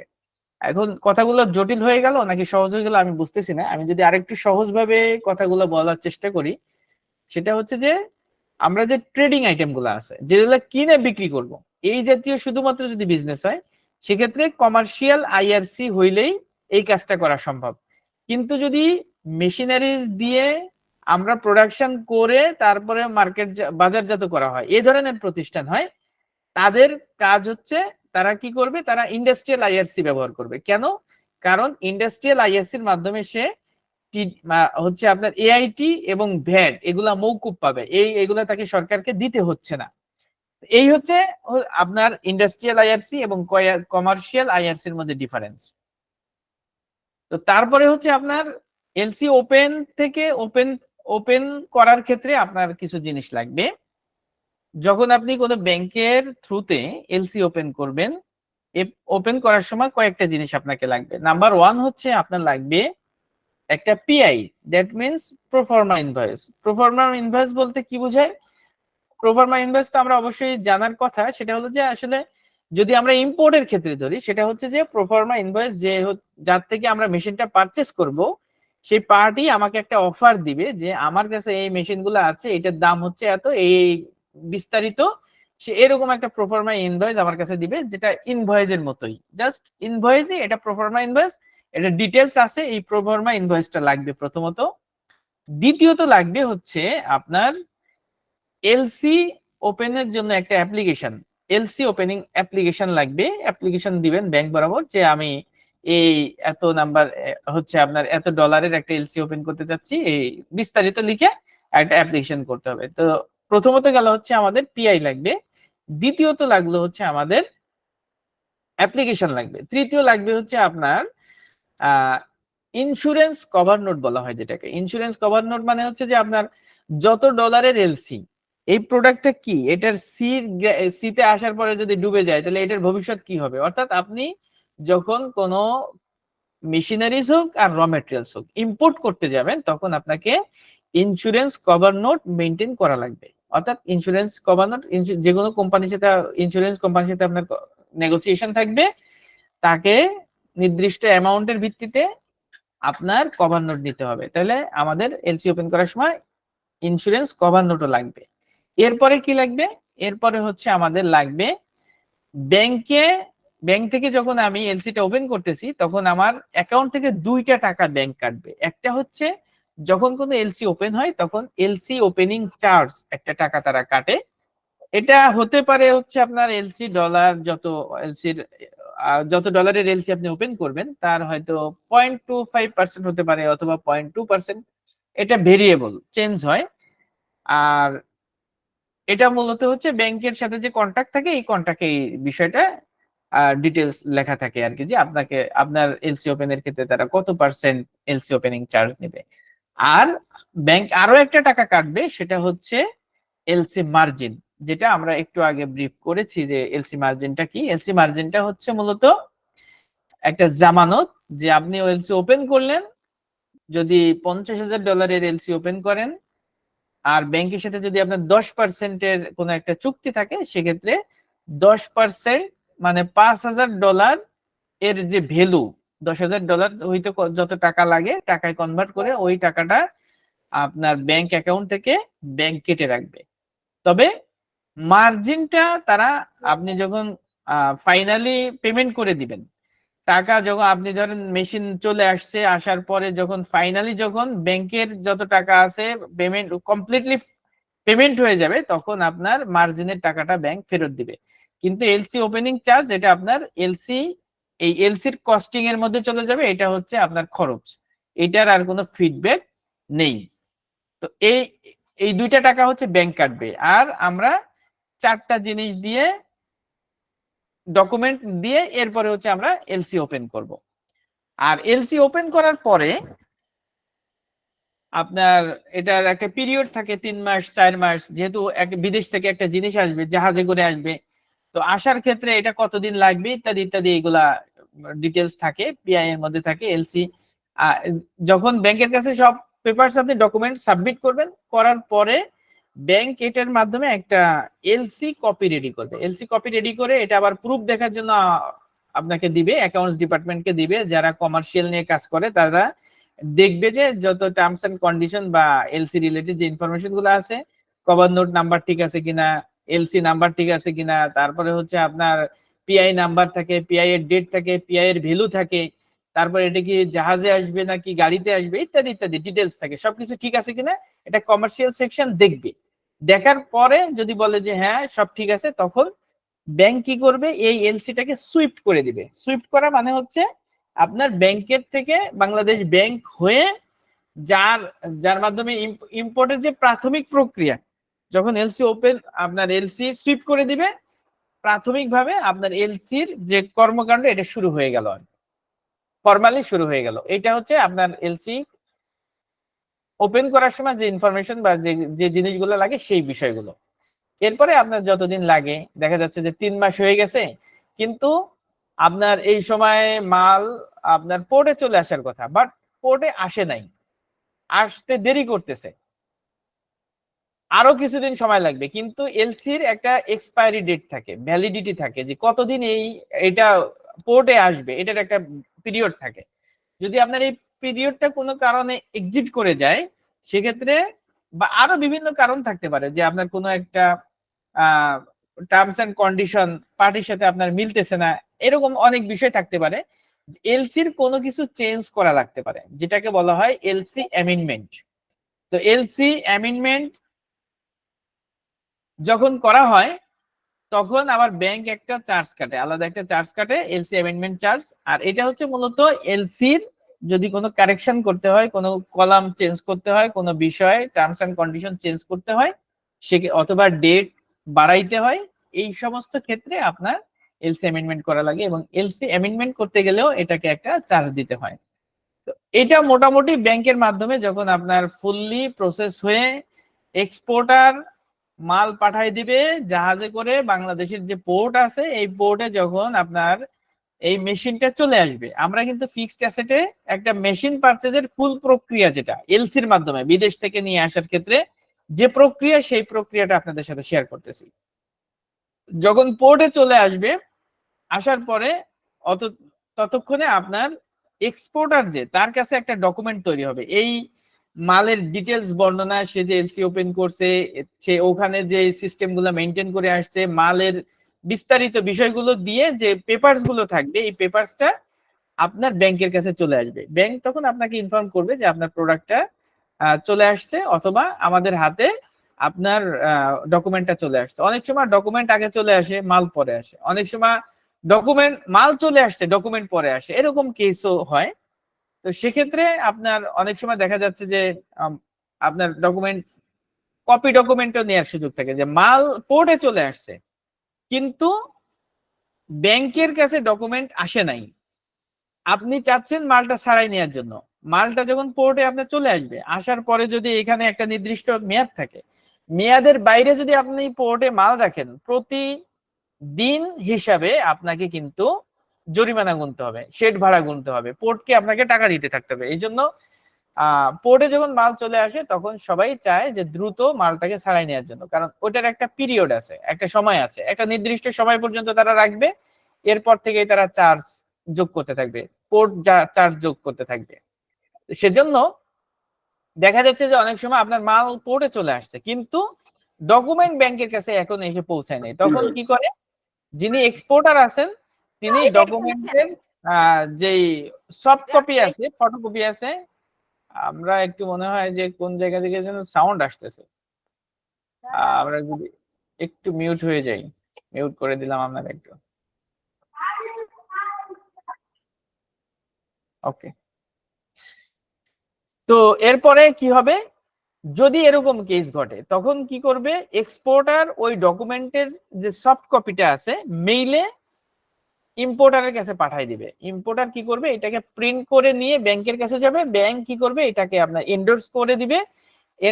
ব্যাংক যদি এটাকে এন্ডোর্স করে, তাহলে মোটামুটি কথা সে এই ডকুমেন্ট দিয়েও মাল ছাড়াইতে পারবে। এটাকে বলা হয় হচ্ছে কপি ডকুমেন্ট। আর যদি আপনার অরিজিনাল ডকুমেন্ট চলে আসে, তাহলে তার কোনো কথাই নেই, ব্যাংক আপনাকে এন্ডোর্স করে দিবে। এরপরের কাজ হচ্ছে আপনার সিএনএফ এর কাজ। তো সিএনএফ হচ্ছে customs and forwarding. Customs and forwarding মানে হলো যে ইম্পোর্টের যে প্রক্রিয়া আছে, বা কাস্টমসে মাল আসার পরে কাস্টমস থেকে প্রোডাক্ট রিসিভ করার যে প্রক্রিয়া আছে, হ্যাঁ, এই প্রক্রিয়াটা সিএনএফ এর মাধ্যমে সমাধান করতে হয়। অধিকাংশ প্রতিষ্ঠানই আলাদা সিএনএফ এজেন্টের মাধ্যমে এই কাজটা করে থাকে। সিএনএফ এজেন্টের নিজস্ব লাইসেন্স থাকে, তারা আপনার হচ্ছে এই যে বিল অফ এন্ট্রি, অ্যাসেসমেন্ট নোটিস, এগুলো নিয়ে আমরা পরবর্তী সময় আলোচনা করব। বিল অফ এন্ট্রি কি, অ্যাসেসমেন্ট নোটিস কি, তারপরে বিল অফ এন্ট্রির মধ্যে আপনার এটিভি, ভ্যাট, অ্যাডভান্স ট্যাক্স ইত্যাদি থাকে। এই বিষয়গুলো নিয়ে আমরা পরবর্তীতে র মেটেরিয়ালস আমাদের একটা ক্লাস আছে, ওখানে আপনাদেরকে ডিটেলস দেখানো হবে যে একটা বিল অফ এন্ট্রির মধ্যে কি কি খরচ থাকে, ট্যাক্স ভ্যাটের কি ইস্যুগুলো থাকে, এগুলা কিভাবে মেইনটেইন করা হয় এবং আমরা টালিতে সেটা কিভাবে মেইনটেইন করব, এই বিষয়গুলো আপনাদের একটা ক্লাসের মাধ্যমে দেখাবো। তবে আজকে আমরা সংক্ষেপে যেটা বলতে চাচ্ছি সেটা হচ্ছে, তো এরপরে এই কপি ডকুমেন্ট যখন আপনি পাবেন, আপনি ধরেন আপনার কোন একটা সিএনএফ এজেন্ট আপনার সাথে নেগোসিয়েশন আছে, সেই সিএনএফ এজেন্টের কাছে আপনি ডকুমেন্টটা দিবেন, দেওয়ার পরে সে কি করবে, কাস্টমস থেকে ডিউটি ট্যাক্স বা যেটাটুকু আছে ওখানকার খরচ পরিশোধ করে দেন আপনাকে এই মেশিনটা কোন একটা ট্রাক বা গাড়িতে করে পোর্ট থেকে আপনার গোডাউনে পাঠাবে। গোডাউন পর্যন্ত আসতে যত খরচ আছে সব খরচ মিলে, ইম্পোর্টের খরচ এ টু জেড যত খরচ আছে এবং ইনস্টলেশন করা পর্যন্ত যত খরচ হবে সমস্ত খরচ আমাদের প্রাথমিকভাবে থাকবে কারেন্ট অ্যাসেটের আন্ডারে এবং টোটাল খরচটাই আমরা পরবর্তী সময়ে ফিক্সড অ্যাসেটের আন্ডারে ট্রান্সফার করে নিব। এইটা হচ্ছে টোটাল আপনার ইম্পোর্টের ক্ষেত্রে। একটা মেশিন যদি আমরা বিদেশ থেকে ইম্পোর্ট করতে যাই, সব মিলে আমাদের এই ধাপ বা এই প্রসিডিউর গুলা মেনটেন করে তারপরে কোন একটা মেশিনারিজ অথবা র মেটেরিয়ালস পারচেজ আর মেশিনারিজ পারচেজের মধ্যে একটা ডিফারেন্স আছে। আমরা শুধুমাত্র আজকে মেশিনারিজ বিষয়টা ডিসকাস করলাম, র মেটেরিয়ালস নিয়ে আমরা আরেক দিন আলোচনা করব। র মেটেরিয়ালস এবং মেশিনারি ইম্পোর্ট দুইটাই, বাট দুইটার মধ্যে ডিফারেন্স আছে, সেই ডিফারেন্স কতটুকু আছে সেটা আমরা পরবর্তীতে আপনাদের সাথে আলোচনা করব। তো ইম্পোর্টের ক্ষেত্রে কিন্তু এতগুলা ধাপ আপনাকে অতিক্রম করতে হবে। এরপরে যদি ধরেন যে এমন হয় যে ব্যাংকের মাধ্যমে আপনার কথা হইলে ব্যাংকের সাথে যে আমি যে মেশিনটা ইম্পোর্ট করতেছি এই ইম্পোর্টের এই মেশিনটার যেটা ভ্যালু আছে এই ভ্যালুটা আমি পেমেন্ট করব না, এটা ব্যাংক তুমি পেমেন্ট করে দাও, আমি তোমাকে কি করব পরবর্তী সময় ধাপে ধাপে কিস্তিতে পরিশোধ করব। তখন কি হবে, এটার সাথে আপনার ইন্টারেস্ট যোগ হবে বা প্রফিট যোগ হবে। ইসলামী ব্যাংকিং সিস্টেমে যেটাকে প্রফিট বলে, আদার্স ব্যাংক সেটাকে ইন্টারেস্ট বলে, বা যে প্রক্রিয়া আছে আর কি, শরিয়া ব্যাংকিং তারা তাদের সিস্টেমে মেনটেন করবে, আর যেগুলো সুদী ব্যাংক তারা তাদের মতো মেনটেন করবে। যে ব্যাংকের সাথে আপনার রিলেশন, প্রতিষ্ঠানের রিলেশন, সেই অনুযায়ী আপনি এটাকে ট্রিটমেন্ট করবেন। তো এই হলো মোটামুটি আমাদের প্রসেস বা সিস্টেম, যে আমরা আসলে একটা হচ্ছে আপনার একটা মেশিনারি যদি আমরা বিদেশ থেকে ইম্পোর্ট করতে যাই তাহলে আমাদের এই ধাপগুলো অতিক্রম করতে হবে। এখন আমরা আসি যে আমরা যখন এলসি ওপেন করতেছি, আমাদের অন্যান্য যে কাজগুলা এগুলো কমার্শিয়াল তার সিস্টেমে মেনটেন করবে। ওখানে কিন্তু এলসি ওপেনের সময় আরেকটা জিনিস লাগে। এলসি আমরা বলছিলাম এলসি ওপেনের সময় একটা অ্যাপ্লিকেশন লাগবে, পিআই লাগবে, তারপর হচ্ছে আপনার ইন্স্যুরেন্স কভার নোট লাগবে, আরো একটা জিনিস লাগবে, সেটা লাগবে আপনার এলসি ওপেনিং ফর্ম। একটা ফর্ম আছে, এই ফর্মটা ফিল আপ করতে হবে। তো ফর্মটা প্রত্যেক ব্যাংকের কাছেই ফর্ম থাকে। ফর্ম যখন আপনি কোনো ব্যাংকের সাথে কন্ট্রাক্টে যাবেন তখন ব্যাংক আপনাকে ফর্ম দিয়ে দিবে, ওই ফর্মটা ফিল আপ করতে হবে। আর ফর্মের মধ্যে একটা গুরুত্বপূর্ণ বিষয় থাকে এইচএস কোড। এইচএস কোডটা হচ্ছে মূলত প্রত্যেকটা আইটেমের একটা আইডেন্টিফিকেশন নাম্বার, অর্থাৎ ওই কোডটা ইন্টারন্যাশনাল একটা কোড, যেটার মাধ্যমে যে কোনো দেশের পোর্ট বুঝতে পারে যে আসলে এইখানে কি প্রোডাক্ট আসতেছে, কোন জাতীয় প্রোডাক্ট। মানে কি প্রোডাক্ট বলতে ওয়ান বাই ওয়ান তো হিসাব করবে না, হিসাব করবে যে এটা কোন জাতীয় প্রোডাক্ট, এটা কি মেটালিক প্রোডাক্ট নাকি এটা প্লাস্টিক প্রোডাক্ট, না এটা কি দাহ্য জাতীয় কোনো প্রোডাক্ট না তৈলাক্ত কোনো প্রোডাক্ট।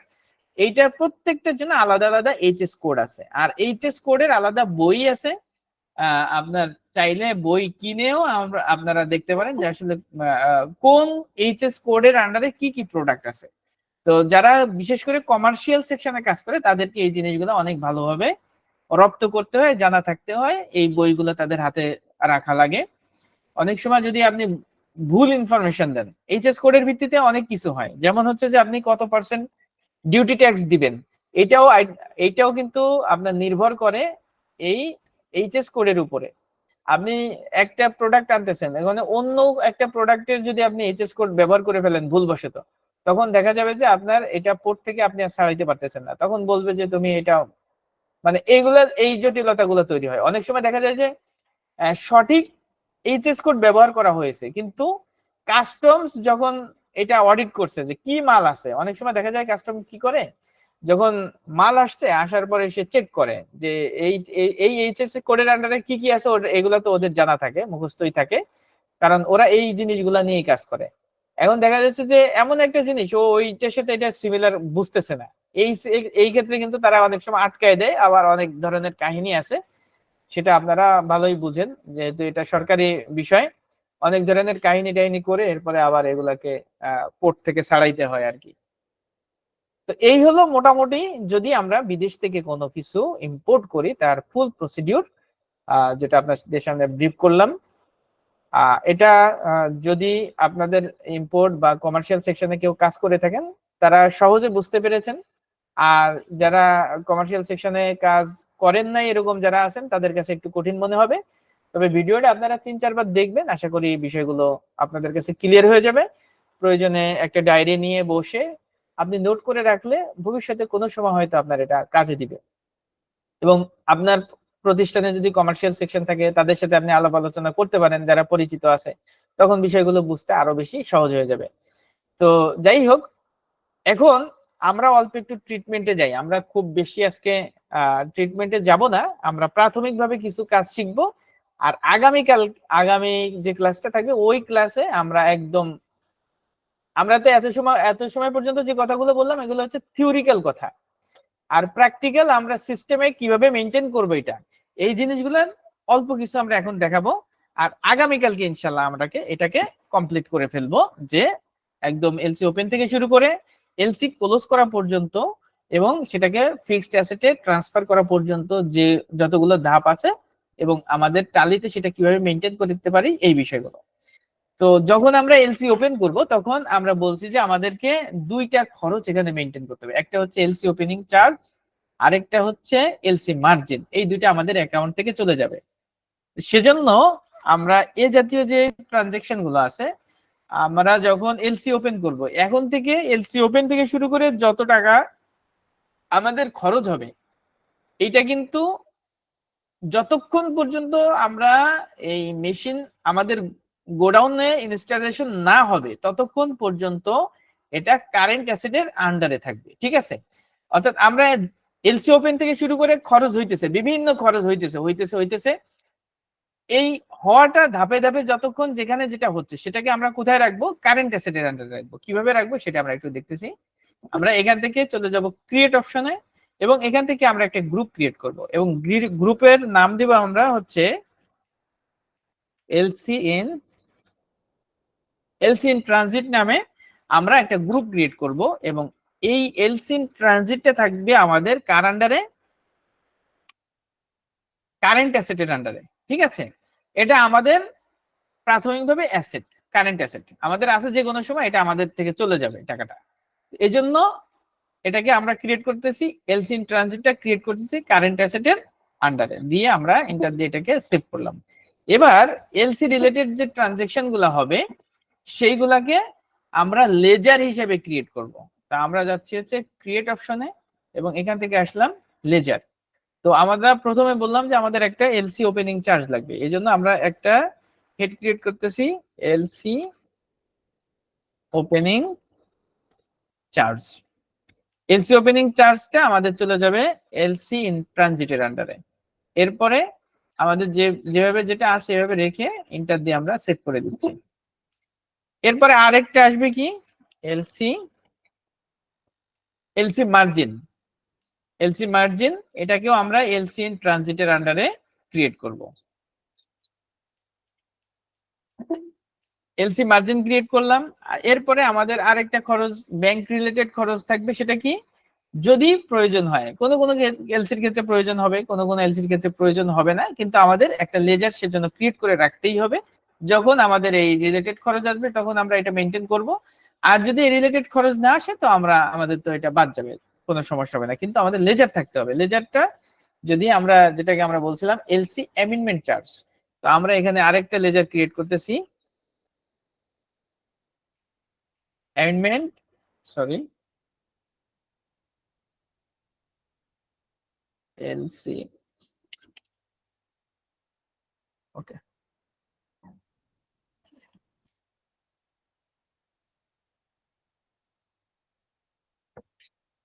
এলসি অ্যামেন্ডমেন্ট চার্জ,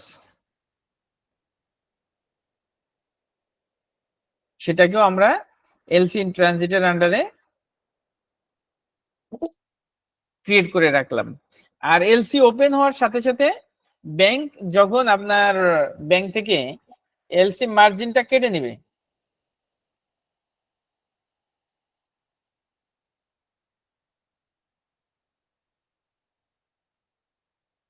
আপনি কি জানেন না যে আমাদের ক্লাস হচ্ছে? মেসেজ দিচ্ছে নেট প্রবলেম।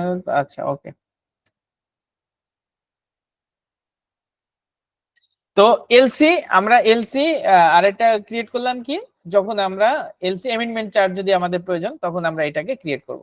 আর যখন আমরা এলসি ওপেন হবে, ব্যাংক থেকে যখন এলসি ওপেন হবে তখন ব্যাংক কিন্তু এলসি ওপেন হওয়ার সাথে সাথে একটা নাম্বার ফেলবে।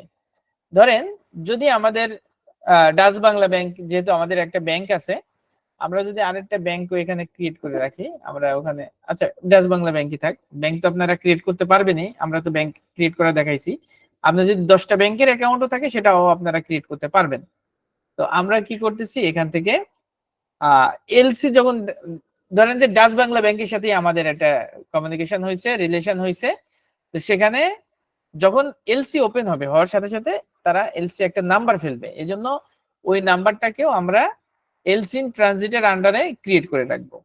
ধরেন এটা দিলাম হচ্ছে ডিবিবিএল, দেখা যাচ্ছে 2-3টা ব্যাংক থেকে যদি হয়, তো সেক্ষেত্রে যদি আমরা এই শর্ট ফর্মটা আগে ইউজ করি তাহলে বুঝতে পারবো যে এটা কোন ব্যাংকের এলসি।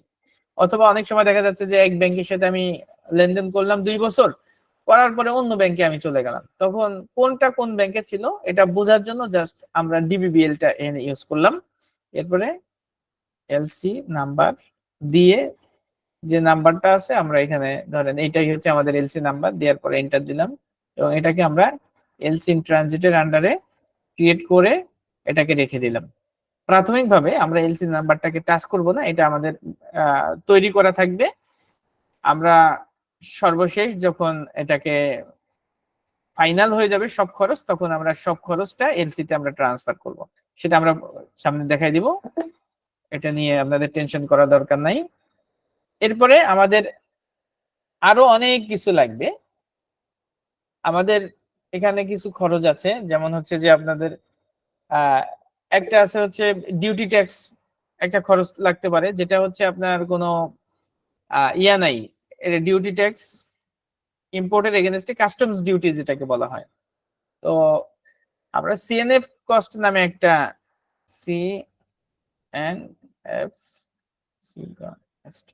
সিএনএফ কস্ট নামে একটা লেজার ক্রিয়েট করে রাখতেছি। CNF related, customs and forwarding related যে এক্সপেন্স গুলো আছে আমরা এখানে দিয়ে রাখবো। এখানে আরেকটা বিষয় আপনাদেরকে বলে রাখি, সেটা হচ্ছে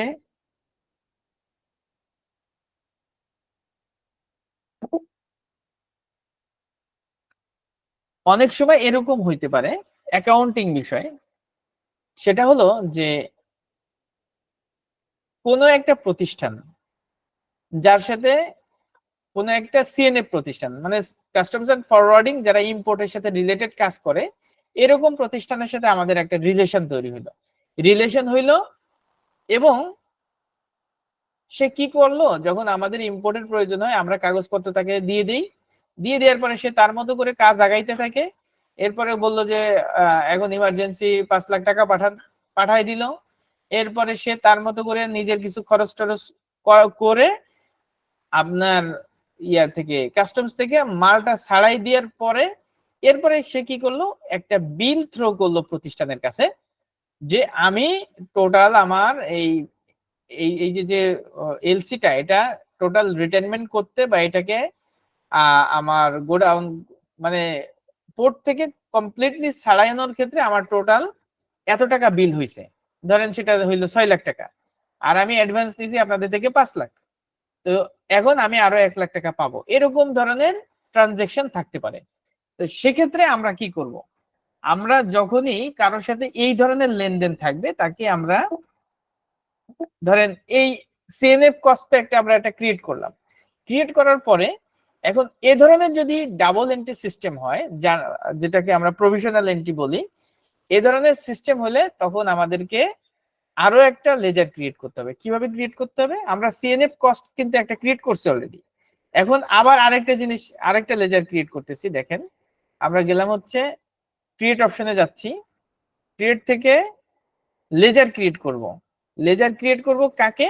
আমরা করতেছি যে সিএনএফ প্রতিষ্ঠান আপনার সাথে এই ধরনের বাকি বিজনেস করতেছে, সে ছাড়াই দিচ্ছে, আপনি তারে টাকা দিচ্ছেন, তার মতো করে সে কাজ করতেছে, আবার তার যখন দরকার হচ্ছে টাকা নিচ্ছে, এই ধরনের লেনদেন যখন থাকে, সেক্ষেত্রে আমরা তাকে সানডি ক্রেডিটরস এর আন্ডারে ক্রিয়েট করবো। ধরেন সি এন্ড এফ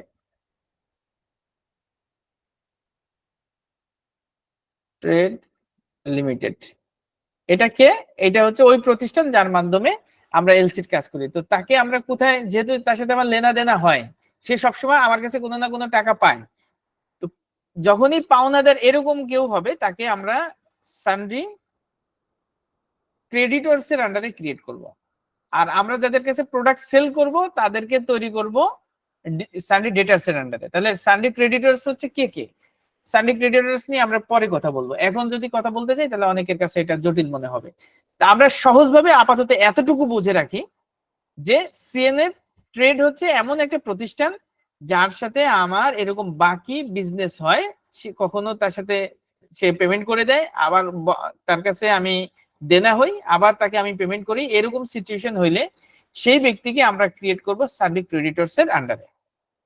এরপরে যেভাবে আছে এভাবে আমরা এটা দিয়ে এটাকে সেভ করে দিচ্ছি, ব্যাস।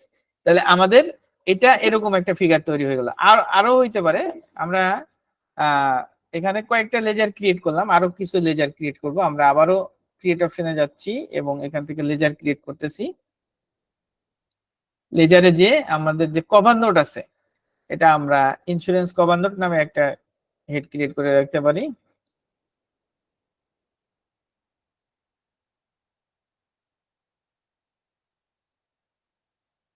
ইন্স্যুরেন্স কভার নোট এটাকে আমরা এলসি ইন ট্রানজিটের আন্ডারে ক্রিয়েট করব।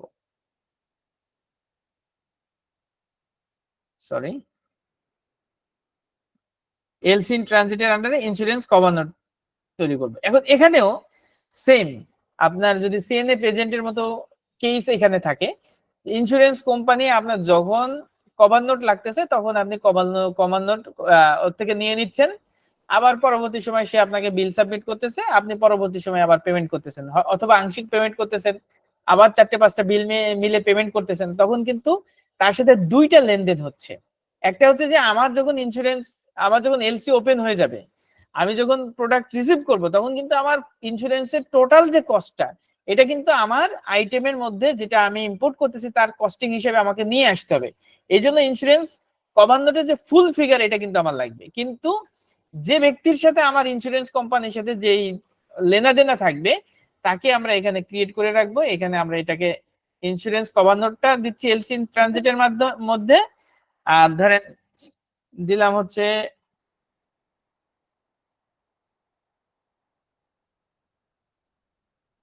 পপুলার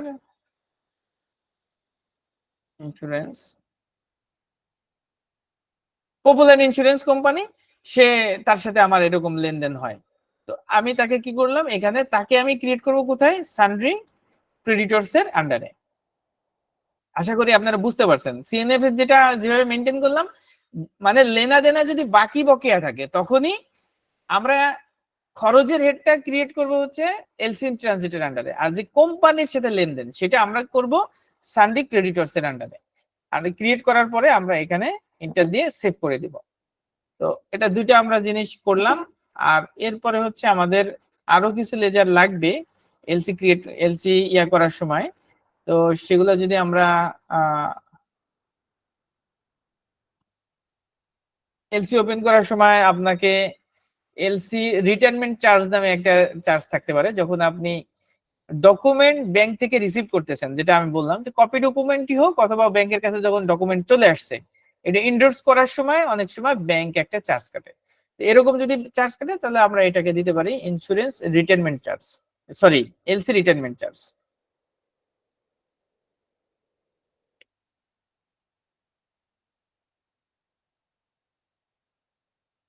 এটাকে আমরা দিচ্ছি এলসি ইন ট্রানজিটের আন্ডারে। এখন অনেকের কাছে প্রশ্ন হইতে পারে যে এলসি রিটায়ারমেন্ট চার্জের ক্ষেত্রে কি কোনো ফিগার আমরা কি সান্ডি ক্রেডিটরস এর আন্ডারে ক্রিয়েট করব কিনা। এখানে জিনিসটা আপনাকে বুঝতে হবে যে যাদের সাথে আপনার লেনাদেনাটা দ্বিপাক্ষিক হবে তাদেরকেই কেবলমাত্র আপনি সান্ডি ক্রেডিটরস এর আন্ডারে ক্রিয়েট করবেন। ব্যাংক তো আপনার এই কথা শুনবে না যে তুমি এলসি রিটায়ারমেন্ট এখন করতেছো, টাকা তুমি পরে দিও। এটা কিন্তু ব্যাংকের সাথে কখনোই হবে না। এই জন্য ব্যাংকের যে লেনদেন আমরা কিন্তু ডিরেক্ট এলসি ইন ট্রানজিটের আন্ডারে এটা ক্রিয়েট করতেছি, ঠিক আছে। যেগুলো আপনার ওইভাবে হবে না, আর যেগুলাকে আপনি এইভাবে ব্যালেন্স করতে পারবেন সেগুলাকেই কেবলমাত্র আপনি দুই জায়গা ক্রিয়েট করবেন, এলসি ইন ট্রানজিটেও ক্রিয়েট করবেন আর প্রতিষ্ঠানের নাম ক্রিয়েট করবেন আপনার সান্ডি ক্রেডিটরস এর আন্ডারে। তো এরপরে আমরা এলসি রিটায়ারমেন্ট চার্জ দিলাম, সিএনএফ চার্জ দিলাম, এরপরে আপনার আরো খরচ থাকতে পারে যেমন লেবার চার্জ থাকতে পারে।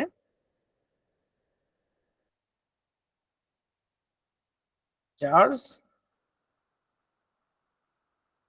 ইম্পোর্ট লিখে রাখি, কারণ কি লেবার চার্জ আমাদের বিভিন্ন ধরনের থাকতে পারে। ইম্পোর্ট রিলেটেড যে লেবার চার্জ গুলো আছে সেটার সামনে আমরা লেবার ইম্পোর্ট লিখে রাখলে কি হবে যে আপনার ইম্পোর্ট রিলেটেড লেবার চার্জটা বোঝা যাবে। আপনার হচ্ছে সেলসের সময় লেবার চার্জ থাকবে, আপনার গোডাউনে লেবার চার্জ থাকবে, লেবার চার্জ বিভিন্ন জায়গায় লাগে, যার কারণে আমরা এর সামনে ইম্পোর্ট শব্দটা জুড়ে দিলাম, দিয়ে ইন্টার দিয়ে আন্ডার এলসি ইন ট্রানজিট দিয়ে আমরা এখানে একটা লেজার ক্রিয়েট করলাম। তারপরে আপনার লেবার চার্জ লাগবে, এরপরে ক্যারেজ ইনওয়ার্ড লাগবে, আপনি যে বা ক্যারেজ ইন পারচেজ লাগবে।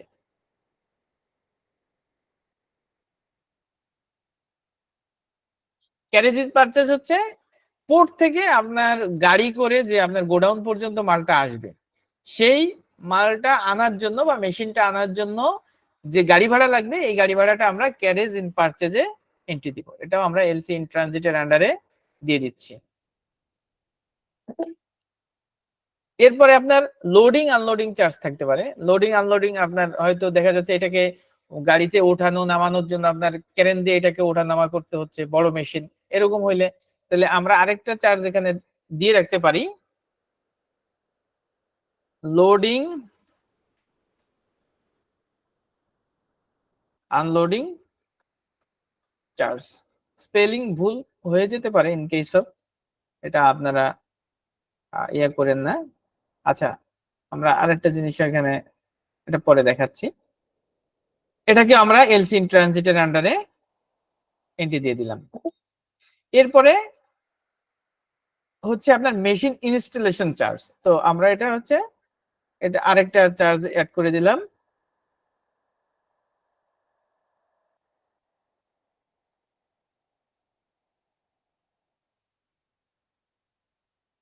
Installation charge. একটা এলসি যখন আপনি মেশিন ইম্পোর্ট করবেন তখন মোটামুটি এই হেড গুলাতেই আপনাকে খরচগুলা মেনটেন করতে হবে, বা এই হেড গুলাতে আপনার খরচ হতে পারে। তো মোটামুটি আমরা যতগুলা হেড প্রয়োজন হয় ততগুলা হেড আমরা অলরেডি ক্রিয়েট করে ফেলেছি এলসি ইন ট্রানজিটের আন্ডারে। এর বাইরেও যদি আরো কারো কোনো হেড থেকে থাকে সেটা আপনি দিতে পারেন। তো সাধারণত এই হেড গুলাই আমাদের সাধারণত ব্যবহার হয়ে থাকে, এই জন্য যতগুলা হেড আমাদের লাগে সবগুলো হেডই আমরা এলসি ইন ট্রানজিটের আন্ডারে ক্রিয়েট করে রাখলাম।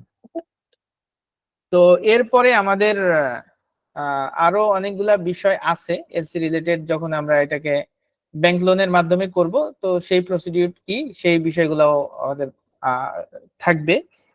তো আমি আজকের ক্লাসটা কিন্তু একদিকে যেমন ইম্পর্টেন্ট তেমন ঠিক তেমনই কিন্তু একটু জটিল। সেই কারণে যতটুকু আমি আজকে দেখাইলাম এতটুকু তো আশা করি আপনারা সবাই বুঝতে পেরেছেন, অথবা না বুঝলে আর একটু দেখে বোঝার চেষ্টা করবেন। তো আজকে আর সামনের দিকে আগাইতে চাচ্ছি না এই কারণে যে তখন অনেকের কাছেই একটু বেশি কঠিন মনে হয়ে যাবে। আজকে যতটুকু আপনারা দেখছেন এর পরবর্তী ক্লাসে আমরা ইনশাল্লাহ এর পরবর্তী অংশ থেকে শুরু করে মেশিন আমাদের গোডাউন আসা পর্যন্ত যতগুলো সিস্টেম সেটা আমরা দেখব। তো আজকে আমাদের ক্লাস এখানে শেষ করতে চাচ্ছি। তো ক্লাসের পরে বা আপনাদের কারো কোনো প্রশ্ন থাকলে আমরা নিতে পারি প্রশ্ন, বা কারো বুঝতে সমস্যা হইলে অথবা কারো কিছু জানার থাকলে আমরা একটু প্রশ্ন করতে পারি।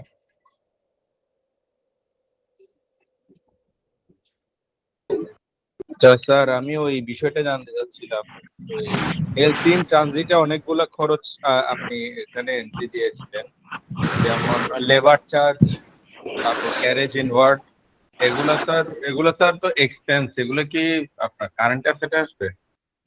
তো হ্যাঁ, এইখানেই আপনার বিষয়টা বুঝতে হবে, ঠিক আছে? যে যখন আপনি ইম্পোর্টের জন্য এই হেড গুলো আপনি ক্রিয়েট করছেন, এটা এখন আপনার এক্সপেন্সের হেড না। যখন নরমালি যদি আপনি হিসাব করেন তখন এটা এক্সপেন্সের হেড, বাট যখন আমরা ইম্পোর্ট করতেছি, ইম্পোর্টের এগেইনস্টে যখন এই খরচগুলো আসতেছে তখন আমাদের এটা এক্সপেন্সের হেড হিসেবে ক্রিয়েট হবে। আপনারা আগামী ক্লাসটা, আচ্ছা সাউন্ড আসতেছে কোন জায়গা থেকে? অনেক বেশি সাউন্ড আসতেছে। তো যখন এটা আপনারা নেক্সট ক্লাসে ক্লিয়ার হয়ে যাবেন, ঠিক আছে? নরমালি যদি আমরা হিসাব করি তাহলে আপনার ক্যারেজি নট, তারপরে হচ্ছে লেবার চার্জ, এগুলো এক্সপেন্সেড, বাট আমরা যখন ইম্পোর্ট করব তখন সেটা এক্সপেন্স হেড হিসেবে থাকবে না। আমরা যতক্ষণ পর্যন্ত আমাদের এলসিটা ক্লোজ না করব ততক্ষণ পর্যন্ত আমাদের ওই এলসি এর যত ধরনের এক্সপেন্স আছে সব আমাদের কারেন্ট অ্যাসেটে থাকবে, কোনোটা আমাদের এক্সপেন্স না, ঠিক আছে? এটা নেক্সট ক্লাসে আরো কয়েকটা ক্লাস করলে আপনারা বুঝে যাবেন, কিন্তু আজকে যতটুকু দেখছেন এতটুকু ক্লিয়ার থাকলে বুঝতে সমস্যা হবে না। আসসালামু আলাইকুম স্যার। জি, ওয়ালাইকুম আসসালাম। স্যার আমার একটা ছিল যে এলসি ব্যাপারটা তো একটু জটিল, যদি এটা স্যার আমাদের একটা হ্যান্ড নোট দিতেন খুব ভালো হতো স্যার। হ্যান্ড নোট না? আচ্ছা ঠিক আছে, দেখা যাক। ধন্যবাদ। জি থ্যাংক ইউ স্যার। ওয়েলকাম। জি স্যার, প্রিমিয়ামটা তো ওই আগেই দিতে হয় তাই না? ওইটা মানে সানডে ক্রেডিটরসে কিভাবে গেল এটা একটু যদি এক্সপ্লেইন করতেন। ইন্স্যুরেন্স প্রিমিয়াম, জি স্যার। ইন্স্যুরেন্স প্রিমিয়ামটা আমি ওখানে এক্সপ্লেন করছি, আর একটু ক্লিয়ার করি। এটা সেটা হলো যে যখন আপনি অ্যাডভান্স টাকা দিয়ে কভার নোট নিচ্ছেন তখন তো এটা সরাসরি আপনার চলে আসবে, আপনার ওই প্রতিষ্ঠানকে আর সানডে ক্রেডিটরস আনার দরকার নাই। কিন্তু বিষয়টা এমন অনেক সময় হয় যে যখন প্রতিষ্ঠানের সাথে কোনো একটা ইন্স্যুরেন্স কোম্পানি কন্টিনিউয়াসলি কাজ করতেছে, সবসময় তার এলসি ওপেন হচ্ছে, তখন কি করে ওই ইন্স্যুরেন্স কোম্পানি আপনার যখন কভার নোট লাগবে তখন কভার নোট দিয়ে দিচ্ছে, দিয়ে আপনার সাথে তার কি হচ্ছে, মাস শেষে একটা লেনদেন হচ্ছে যে আমি সারা মাসে কয়টায় কভার নোট দিছি, তো টোটাল বিল কত হয়েছে মাস শেষে সে সাবমিট করতেছে, প্রতিষ্ঠান পরের মাসে যে পেমেন্ট করতেছে। এখানে কিন্তু ডাবল দুইবার এন্ট্রি হচ্ছে। দুইবার এন্ট্রি বলতে এলসি, যখন আমি এলসি কস্টিং এ নিচ্ছি তখন টোটাল আমার ইন্স্যুরেন্সের যেটা চার্জ সেটাকে আমার নিতে হচ্ছে এলসি কস্টিং হিসাবে, আর যখন আমি ওই ব্যক্তির টাকা পরবর্তী সময় পেমেন্ট করতেছি, ঠিক আছে, আমি কিন্তু সার্ভিস আগে নিয়ে নিছি, টাকা তাকে দিচ্ছি আমি আরো 2 মাস পরে, তখন আমি তাকে সানডে ক্রেডিটরস এর আন্ডারে ক্রিয়েট করে রাখবো। আর যদি ডিরেক্ট দিয়ে আমরা এটাকে এন্ট্রি করি তাহলে তার এটা দরকার নাই। কিন্তু ম্যাক্সিমাম প্রতিষ্ঠানই আপনার এভাবে ওই দেখা যাচ্ছে যে মাস ভরে হচ্ছে আপনার কভার নোট যতগুলো আছে দিচ্ছে, তারপরে মাস শেষে একটা বিল সাবমিট করতেছে, টোটাল আপনার প্রতিষ্ঠানে এতগুলা আমার কভার নোট গেছে, তারপরে আবার ওই প্রতিষ্ঠান আরো 2 মাস পরে বিল পেমেন্ট করতেছে। এরকম বহু কেস আছে। যখন আপনার এই ধরনের মানে ইয়াতে যাবে, বাকিতে যাবে, তখনই আপনার এটাকে সানডে ক্রেডিটরস এর আন্ডারে ক্রিয়েট করতে হবে, আর সরাসরি দিয়ে দিলে তো দরকার নাই। ক্লিয়ার বিষয়টা? জি স্যার। ওকে, জি। আর কারো কোনো প্রশ্ন আছে?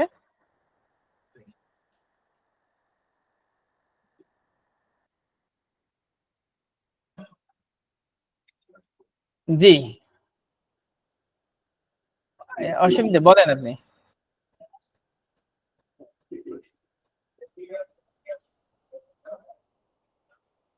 অসীম দে মনে হয় কিছু বলতে চাচ্ছিলেন, হ্যান্ড রাইজ করছিলেন, বলবেন কিছু?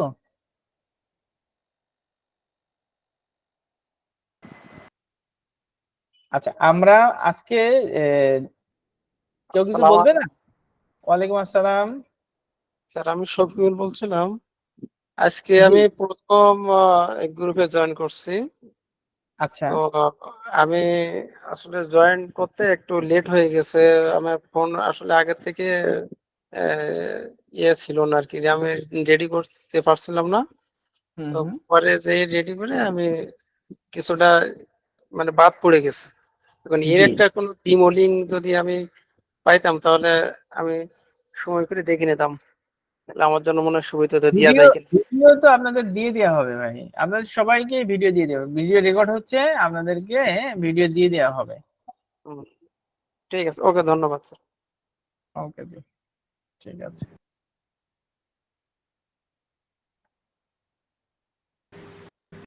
হ্যালো। হ্যাঁ হ্যালো।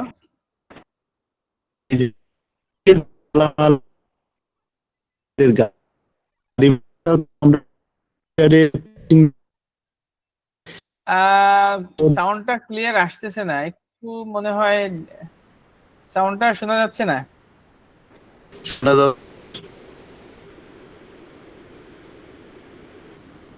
আপনার ওখানে কি নেটওয়ার্কের সমস্যা কিনা?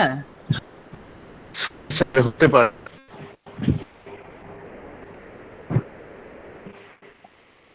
আসলে আপনার সাউন্ডটা ভেঙে ভেঙে আসতেছে, ক্লিয়ার বোঝা যাচ্ছে না আর কি। ঠিক আছে, একটু আবার শুনতে পাচ্ছি না আপনাকে আর কি।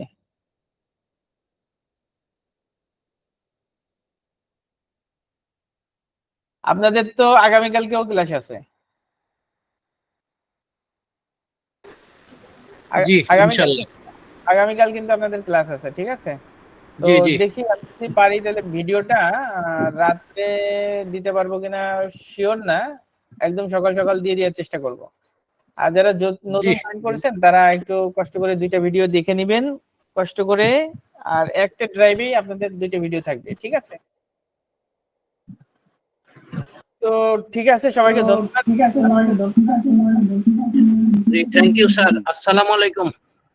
ওয়ালাইকুম আসসালাম ওয়া রাহমাতুল্লাহি ওয়া বারাকাতুহু। Thank you sir, thank you sir. Welcome G.